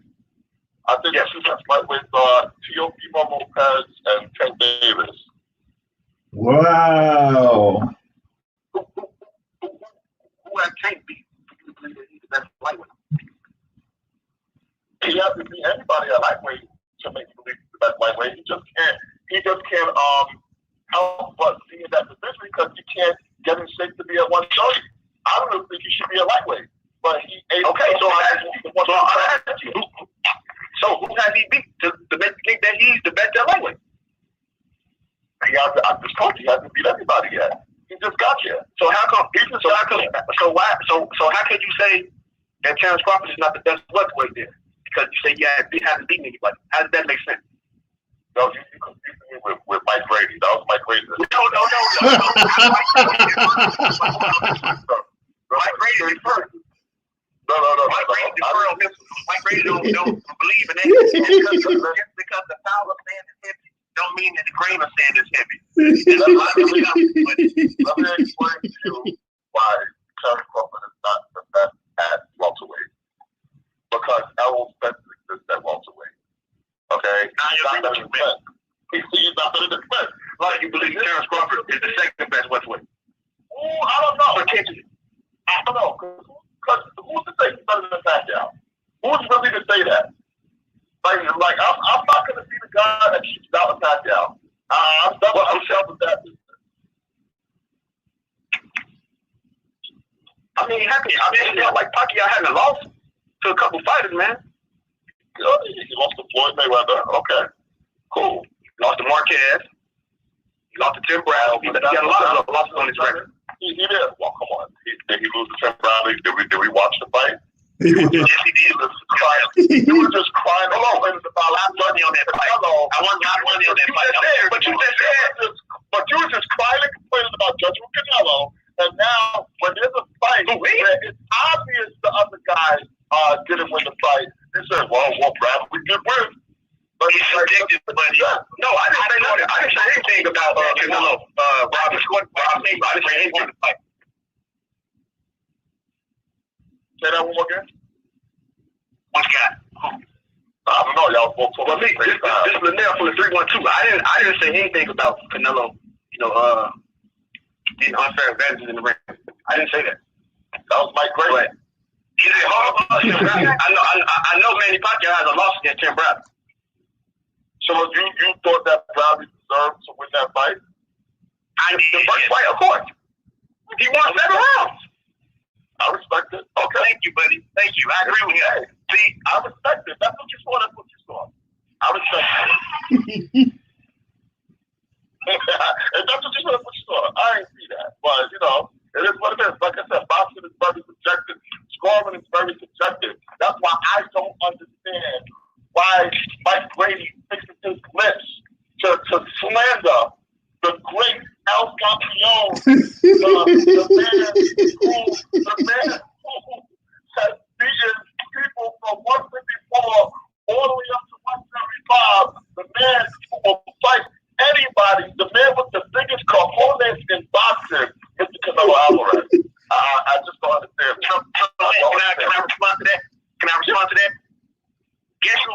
is the pound for pound number one with Floyd Mayweather, with Andre Ward not fighting anymore. Guess who my pound for pound number one is?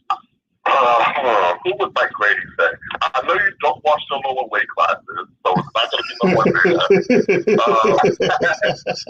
don't watch the Europeans, so it's not going to be the Europeans. All right, let me just say, because I think you're trying to like slander me on like on live radio. Canelo Alvarez is my pound for pound number one, given the body of work that Canelo Alvarez has done. So I'm not taking away that I don't think that Canelo, in terms of what he does, what he controls, he is the best fighter in terms of what he has accomplished. I can admit to that, and I wholeheartedly believe that. What I can also admit to is that look at the open scoring with Austin Trout. You can tell that Canelo had help. Look at the judges' scorecard where he got a tie with Floyd Mayweather, who literally won damn near every round except for the last one. Whichever round he was trying not to get hit at the end, he literally won every round, and they gave him a tied scorecard. Look at Lara, who literally boxed around the ring and, frustrated Canelo for all of those rounds. And, Canelo won a substantial amount of rounds. Should I keep going? That's the question. Be honest. No one's listening. We're talking amongst each other, all right? You think Canelo really wants to Lara and Trout? I think that it was a very close fight with Trout. I think both of those fights was very close. I would literally have Trout beat him, goddammit. Don't do it. Don't do it.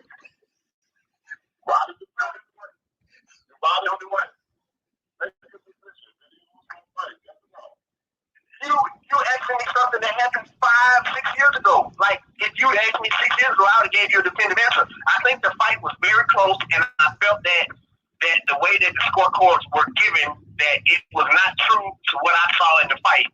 I thought it was some bullshit in terms of the way that, like, if it would have been a close round where they gave it 7-5 or something like that, whatever, then I would have continued that. Here's the thing. I think it was more. This is my opinion on it. I think that it was more. I think that you could have given the fight between Canelo and Lara. It could have went either way. If it would have went to Lara, nobody could have been mad. But with the fight with Trout, by being a knockdown, you can't really, because that means if Canelo wins 6 rounds and Trout wins 6 rounds, and Canelo get the knockdown, you got to give it to Canelo. Yeah. My answer was that I don't remember the specifics. I would literally have to go back and watch the fight again because it was such a long time. The scorecards for the Canelo Trout fight read like this: 118 to 109, 115 to 112, and 116 to 111. All right. So you feel that Canelo Alvarez won eight rounds in that fight? So here's the thing about we're having a 12-round fight. Okay? And every single round is a close round. But it goes to one guy. You're gonna come out to what happened to Tim Bradley and Manny Pacquiao. You're going to come out to 121-08, even though it was not close round, but the round's got to go to somebody.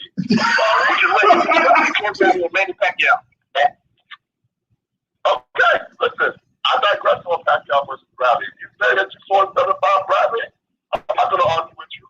But we can't sit here and make it seem like Canelo is getting all these unfair advantages because that's just not true. Do you know that there's always one scorecard with Canelo that is abnormally wide, like wider than it should be? Like, they literally have one general. Say it again? Maybe they gave the close round to Canelo. What do you want to do? Of course. Because he won the damn round. That's why. Oh, come on. You believe what you want to believe. So you don't think there's corruption in boxing? You don't think there's corruption in boxing? That's what you're saying. There's corruption. There's corruption amongst the WBO. There's corruption in the IBF. There's corruption in boxing. But I don't. Oh, but not the WBC and the WBA. Okay. Hey,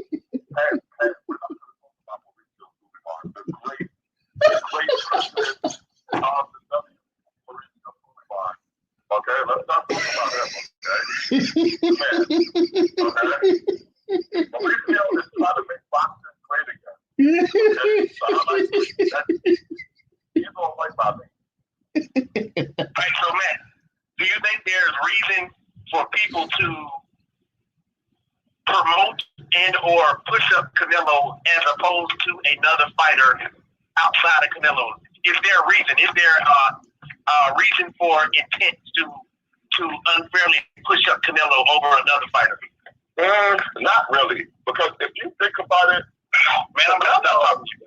No, Canelo is not as big a draw as you might think that he is.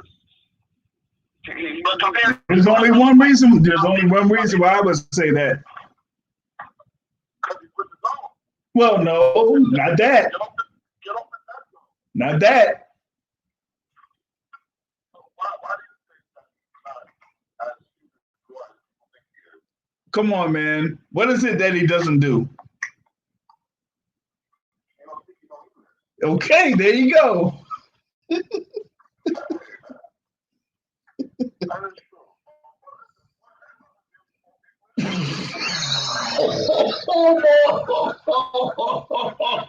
Oh my God. Oh no.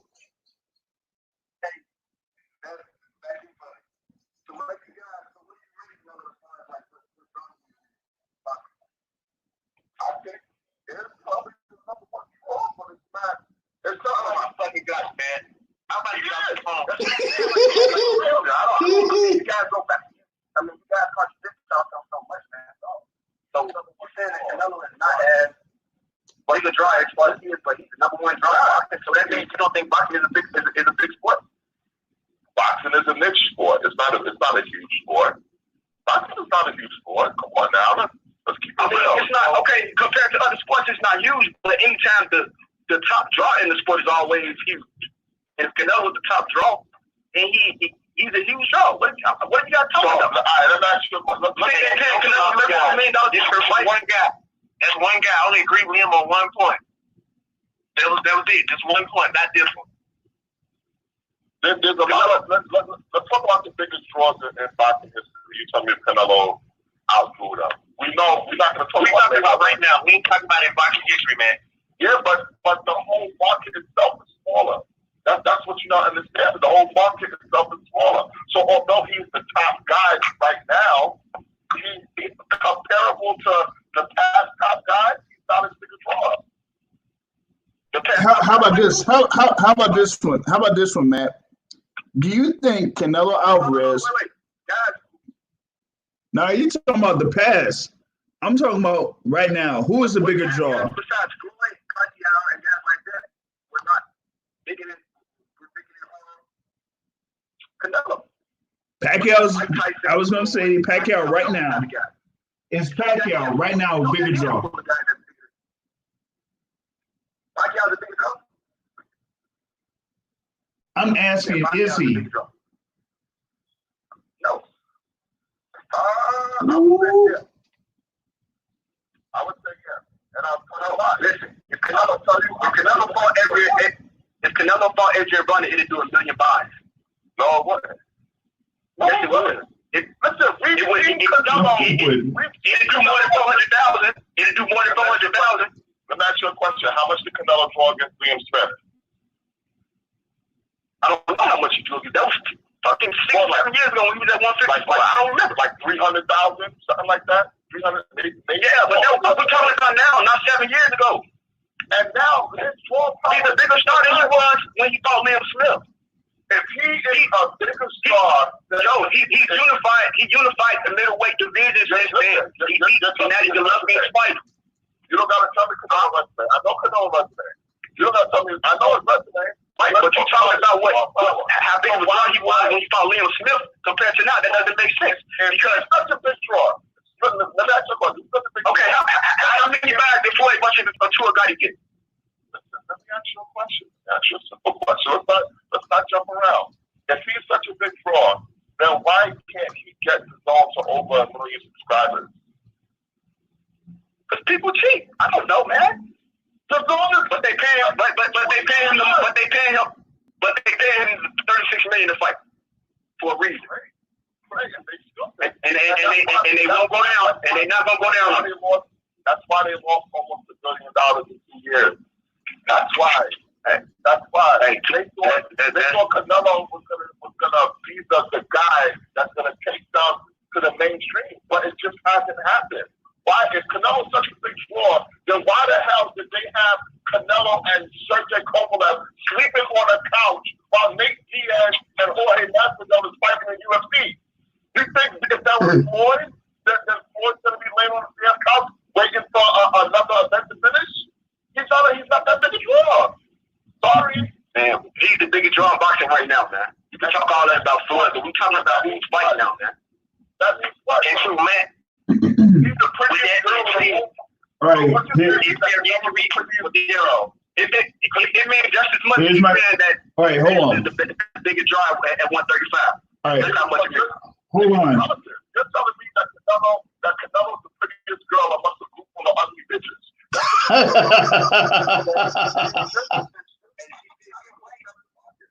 Wait. She's getting a lot of weight? Hey, folks want to still get that number. Let me go back to my point that you tried to skip over. So you admit that Canelo is the top draw right now. That's what you said, correct? Yeah, I think he's top draw. Which means, what is the probably topmost reason for him to have favor, unfair favor? Bias toward him. Could there be? Hold on. This is where we have to get into the nuance of the discussion, because you're very black and white, and I respect that about you. But this is a nuanced discussion. So yes, he's the top draw, but if he's so much farther and away the top draw that it warrants him being curried unfair advantages to other people, I don't think so. Yes, he is. Oh, okay. Yes, but he is. Of course he is. What agree to disagree? Well, you know what? I disagree. You said boxing is a small sport, then why wouldn't he? I kind of disagree as far as where Canelo is in his standing as the most popular fighter in the sport today, because I feel that Manny Pacquiao could still make a case for being that right now. Absolutely. And that's my point. But is there not a favor for Manny Pacquiao when Manny Pacquiao was at his top level for him to win fights? No. There was not favor for him to win. No. You got Jeff Horn. Jeff Horn. That is 90 seconds. Listen, that is him being at the end of his career where Bob Arum thought his usefulness, his utility had been used all up. That was that. Hold on. Bob Arum wanted him to have a rematch. That is exactly what that was. He wanted him to lose because Manny Pacquiao was thinking about leaving. He wanted hold on. Hey, hold on real quick. Hold on real quick. I got 213 on the line. What's going on? You're on the Boxing Source Radio Show. Yo. Yeah, 213, what's up? Yeah, we hear you. Got a little bit of feedback though.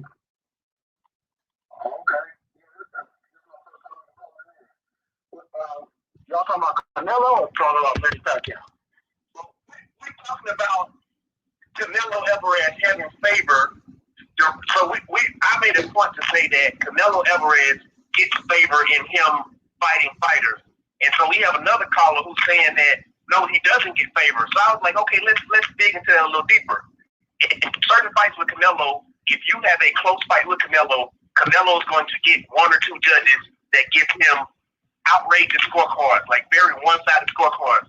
Case in point, case in point, Austin Trout, case in point, Aries Landy Lara.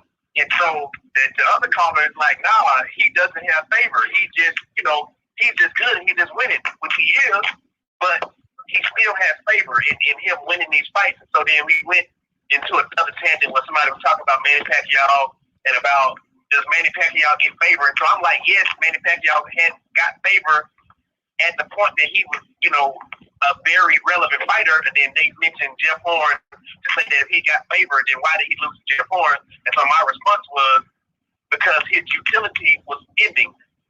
Aaron wanted him to continue fighting, which means that strategically, if he lost, that means he's going to do a rematch and fight for Bob Arum again and resign, which I think all of that is true. Correct me if I'm wrong, JR. Well, I mean, I think, anytime you're the cash cow, I mean, you kind of get a little bit of favor. I mean, that's nobody can deny that.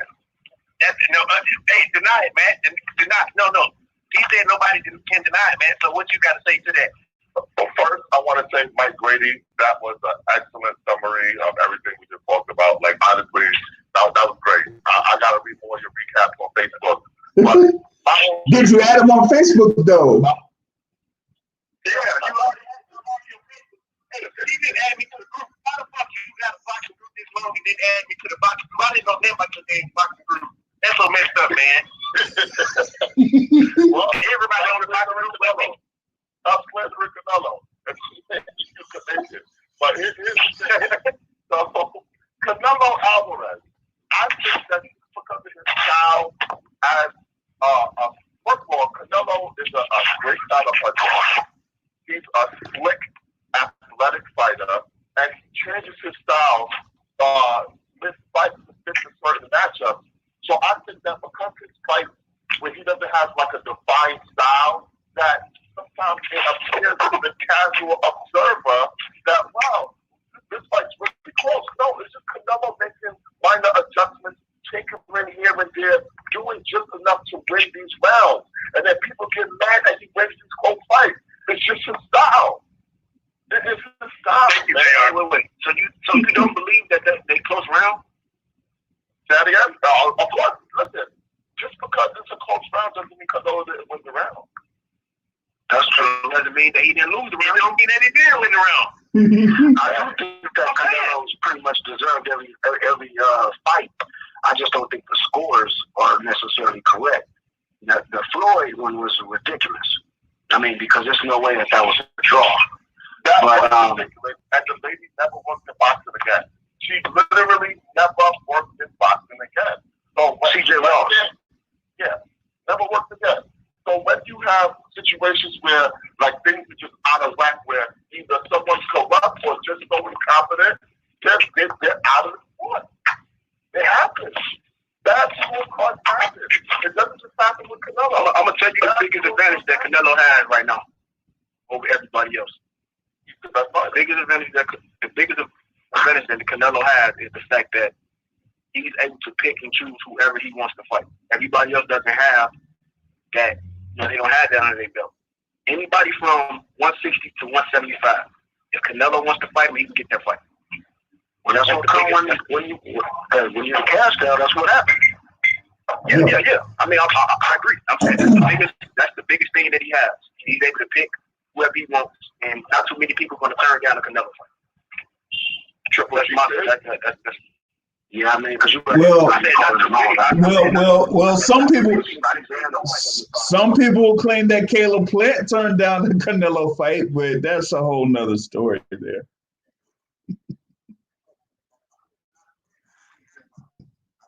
Yeah. That's 100 fighters from 154. I mean, from 150 to 176. Well, from 154. Yeah. 154 to 175 to fight Canelo. 95 of them will say yes. Will sign that contract. Definitely. That is true. But you still have to fight the fight. Nope. You still got to fight. You got them guarantees. When you're able to pick and choose who you want to fight, and you're able, and you know people not going to say no, you're able to pick people at the most vulnerable times. Oh, here we go. It's true. So is he getting gift decisions or is he picking people at the vulnerable time? Because I never said he had gift decisions. Okay. Like I said, with the Trout fight, I feel like he could have been 60. Okay, so yes, who did he pick? It seems like people say the same thing about whoever is the money draw, because that's the same thing that people try to say about Floyd. Yeah, and it happened. What I'm saying, okay, so who did Canelo fight that they were vulnerable? was he just fought Kovalev. Kovalev is 37 years old and starts fighting any of the other top light heavyweight. Kovalev, you think he's gonna fight? You think Canelo gonna get in the ring with Artifact? I think he just went up to try to get a belt at 168. Heavyweight. Yep. No, but what I'm saying at 168. I just think that he just went up to light heavyweight to try to get a belt. That was Canelo trying to get a belt at 175. It wasn't so much that who did he beat at 168? Rocky Fielding. Rocky Fielding. Another point. He beat Rocky Fielding at 168. He wasn't vulnerable though. Rocky Fielding just not that. He just wasn't the best 168 champion. He saw an opportunity and he just took it. He wasn't even a real champion. That's your question about. That's what I'm saying. He just went up there to try to get something to validate him at 168. It wasn't that. He's picking and choosing instead of fighting the best guys at 168. He picked Rocky Fielding. So yeah, he choosing. Because if you pick someone that has no chance of beating you, and you have the opportunity to fight anybody. No, he had a chance to beat him. He had a chance to beat him because he never even fought at that weight before. Like the first time you ever fight at a weight, you have to fight the absolute 100% best person. His career's not even over yet. His career's not over, and he fought one person at 168 who happened to be, even though it's a Bullhead champion, he still was a champion. I mean, his first fight. Look who he's trying to fight at 168. He's trying to fight Golovkin at 168. Why not? When there's a lot of people that's already at 168 who he can fight. Come on, man. Stop. Let me ask you a simple question, right? Let me ask you a simple question. Who do you think is the best fighter at welterweight? At welterweight, I feel like it's Terrence Crawford. Terrence Crawford. All right. I think Terrence Crawford the best too. At 147, I think it's Terrence Crawford. Who do you think is the worst? I disagree. No, listen. Let me get my point. Who do you think is the worst champion at 160? The worst champion at 160? At 160. The worst champion. I mean, I guess you could say Andrade, but I feel like at 160, Andrade. I think Andrade is. I think he can beat everybody at 160 besides Pac. Right, that's what I was about to say. I was about to say, I guess you could say Andrade because of cash. No. Who do you say? I don't care about what nobody else thinks. Who do you think is the worst champion at 160? I'm not. Golovkin. It's either Golovkin or Charlo. So let's put it It's together. one. I mean, is Charlo the real champion? I mean, I'll be so confused, man. Is he a champion now at 160? It's a bunch of Who are all the champions at 160? The real Jamar Charlo is the WBC champ. He is the WBC champ, full champ. Andre, Golovkin, and Canelo. Charlo is the world champion at 160.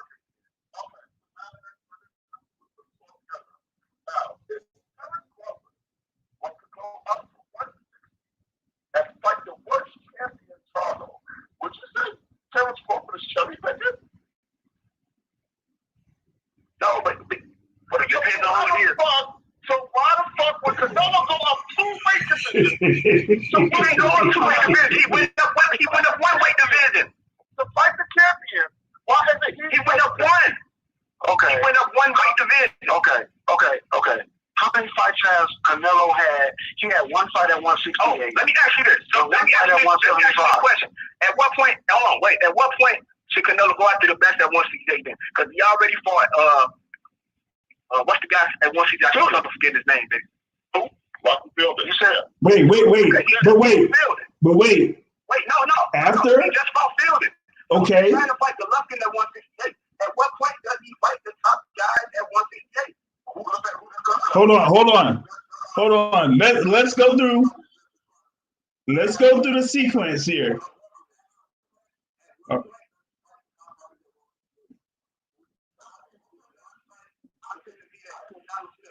Callum Smith barely even won his last fight.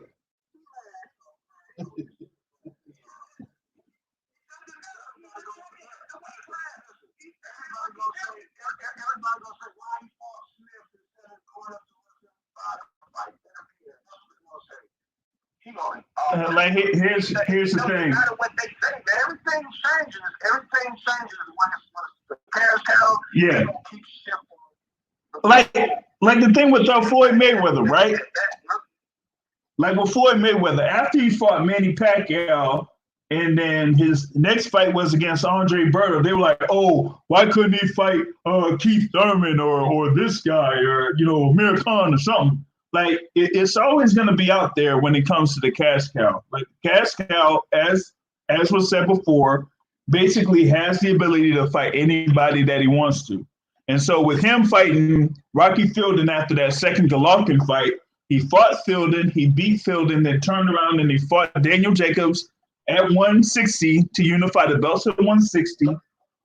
And then after that, he fought Sergey Kovalev.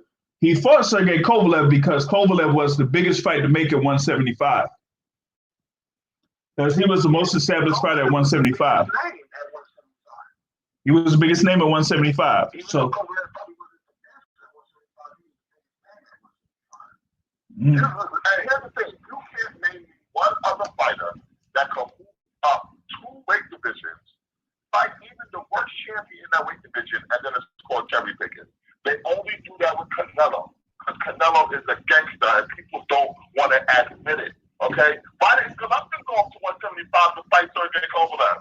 Why didn't Charlo or Andre do it? Any of these guys could have went up to 175 to try to fight Sergey Kovalev if he was that. Because they wouldn't fight them because they don't bring enough to the table to make it work. But here's the thing. Golovkin versus Kovalev could be a fight that could have been made? Really? In New York? Bunch of Russians and crazy Golovkin fans in New York? You telling me they could have done that fight? Come on, that's true. Y'all not being honest when it comes to Canelo. Y'all putting these boys, they want the expectations on Canelo. It's not right. Canelo is the biggest draw, but Golovkin is still one of the big draws. So, I mean, he can make big fights. Yeah. Big fights. How many people attended that Golovkin-Derevyanchenko fight? Better yet, how many people attended that Golovkin-Steve Rose fight?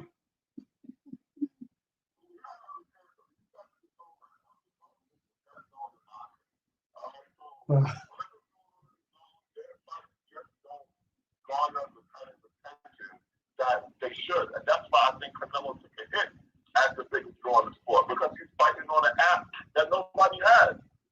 Canelo versus Golovkin did over 1 million pay-per-view buys, but yet any Canelo fight on the zone can't get them over 1 million subscribers.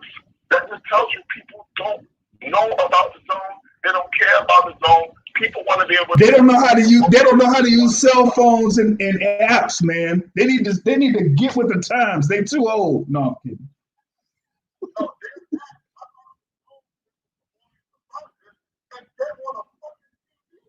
You know the TV. Well, the whole does have an app that works on like my LG whatever TV. Like the app can be downloaded on like a smart TV. Yeah, tell these people to get smart TVs. Damn it.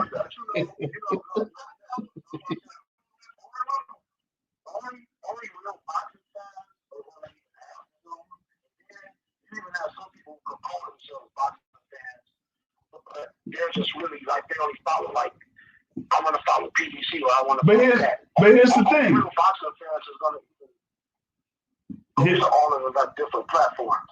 But here's the thing: the zone has multiple sports on. It's not just boxing. So yeah, all kind of stuff.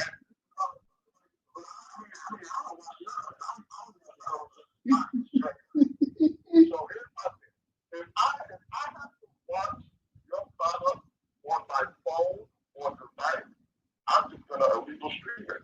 You better get your ass on. Oh no! Don't say that, because you say that you illegally stream Showtime pay-per-views. Yes, I don't know. Wait, damn it!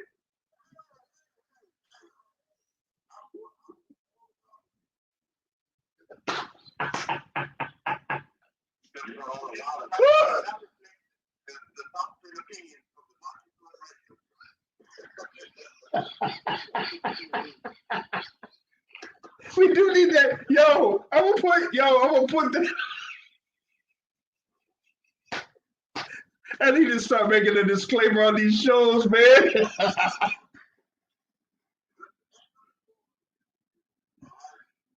Oh no! Hey man, hold on! Whoa! Oh God!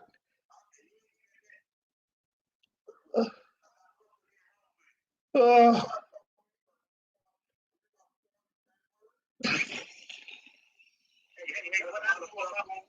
It's what I do on my own time. There's a lot of stuff. That's the other stuff. Like when it comes to boxing, that's one thing I want to do.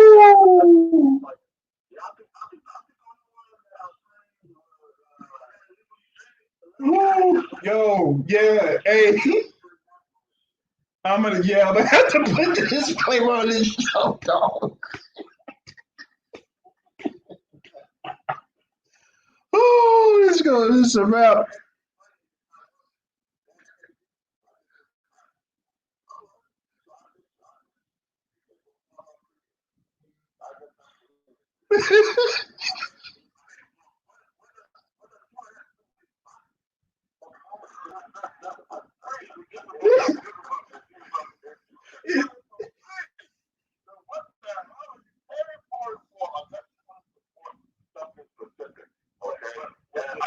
Nah, it's free anyway, man. Come on, man.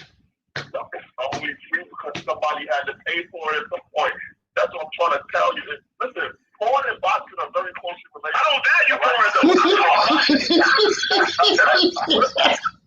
One thing I know about America is that people will say that you tell us on radio that you be watching porn, huh, man? I don't watch porn. I'm a grown-ass man. You said I don't watch porn. What the hell? Hey, if there's a market for it.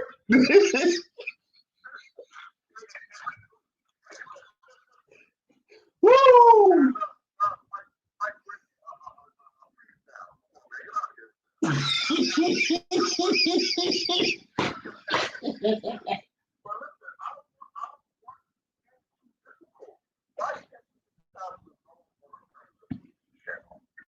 A regular channel that I can just put the remote and turn the channel on. And then if I want to buy one of their events, I buy one of their events. Why they gotta make it difficult? Well, every business has a different vision, man. Every business has a different vision. People, you might not be at your TV and you just got your phone and you got your tablet. That's their theory. Like you supposed to just be able, you can watch it wherever you are. That's the theory. Yeah. You can watch it. You can watch it on your TV, or you can watch it on the airplane, or you can watch it in the car. Well, Hey, Matt. You have a DAZN app. You have the app on your TV. And everybody should have. Hey, Matt. Everybody has it. Hey, Matt. Hey, if the Impact Network could be on TV, then the Zone could be on TV, right? No.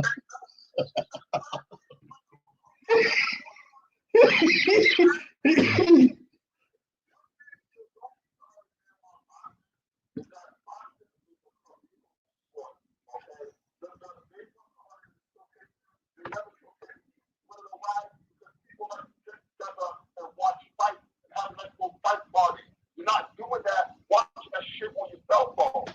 Okay? I don't want to. Bro, you keep saying that, but you can watch the Zone on the TV. But here's the thing that he's saying though. Here's the thing that he's saying. Even on the TV, you could still have issues with connection.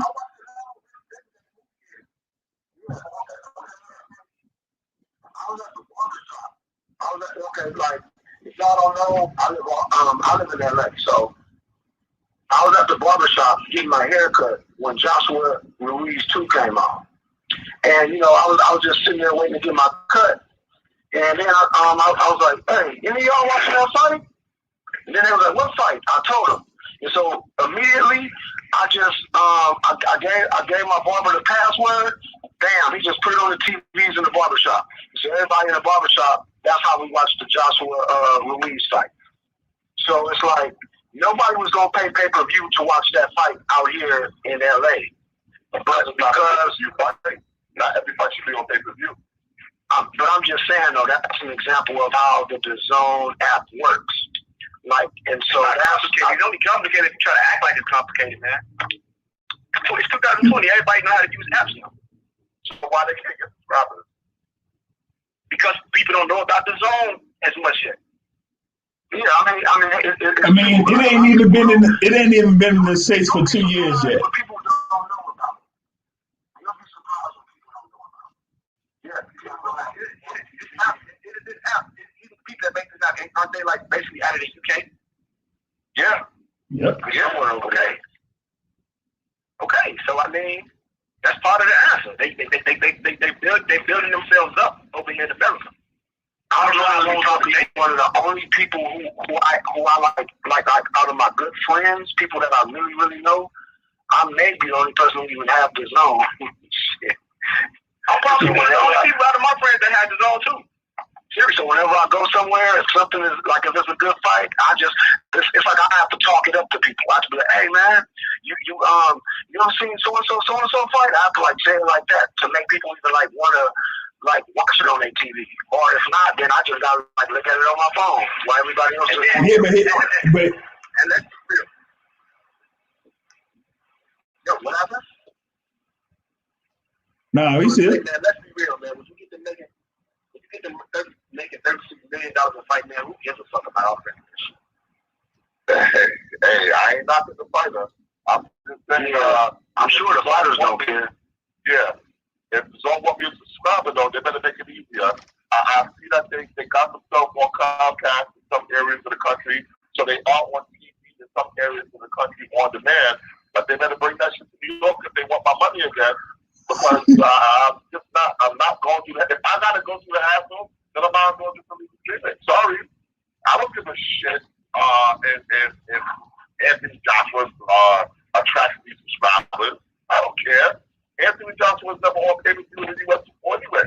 A lot of these fighters they have, with the exception of Canelo, are not pay-per-view fighters in the U.S. anyway. So what's the difference? Well, I think that's why they trying to I think that's why they're throwing big money at fighters in America, though. So if they get certain fighters, and then people hear like, hey, so and so is fighting on, hey, like, that fight. Hey, wait, hey, Ryan Garcia fighting on DAZN. King Ryan.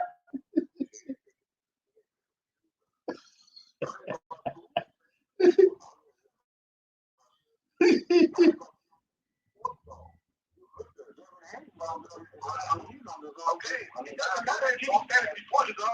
he's famous and he's on DAZN right now. Nobody cares about Devin Haney.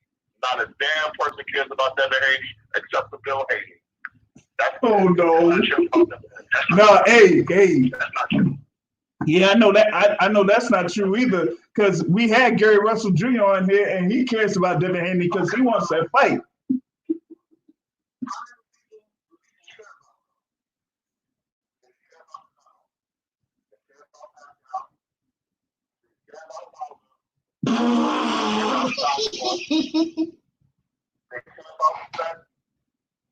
They care about who? They care about that, and that's where that. I don't even know. I guess you could say they care about sports. So what you said about you? You said 5 names. Are these other people you care about, man? I don't give a shit about him, Joshua. Trust me when I tell you. So what did you say? You said 5 names? 5. People don't care about. Okay, so that's a boxing problem then. So DAZN has to have, so their app only could work if they have these 5 people and that's it. I mean, they have to first of all, they have to make their app easily accessible. Second of all, easily accessible. Come on, wait a minute. Is Netflix easily accessible? Is Hulu easily accessible? Okay.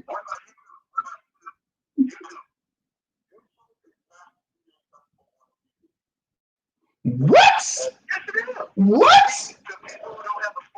What? Look.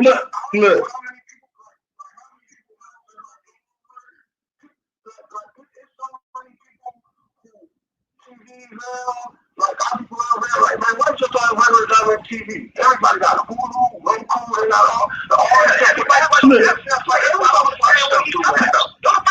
Everybody watch Netflix. Everybody watch Amazon. Like everybody watch stuff like on apps. You know how I watch NBA? You know how I watch NBA? You know how I watch NBA? I watch the NBA through. I had the 2 TV app, and that's how I was watching. With NBA TV, the NFL app, the Zone app, YouTube TV, Yeah, so everything. Hulu, like all of that in the Roku stick at the very least, or Amazon Fire Stick.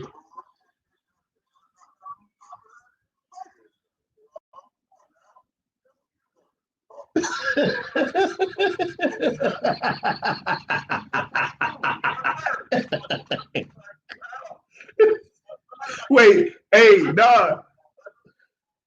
What up? I'm a nerd from the South, so I'm one of those country nerds.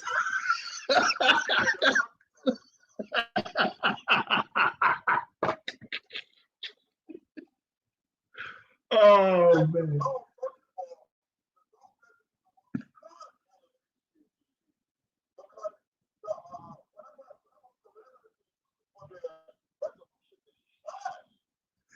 They can't. Hey, what if they can't? What if they can't go get past 720p?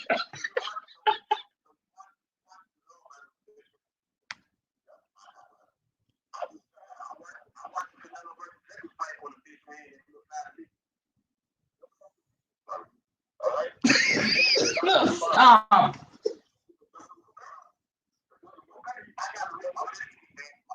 And the Zone was fine on this really big TV.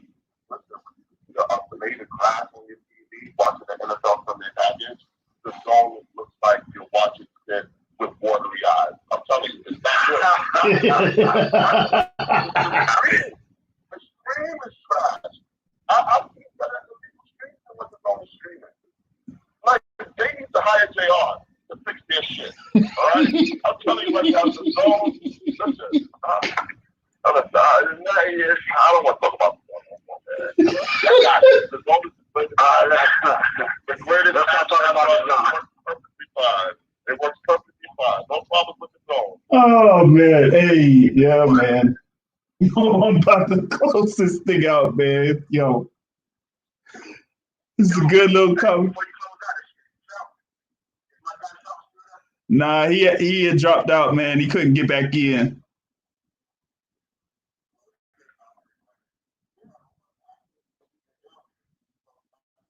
Oh God.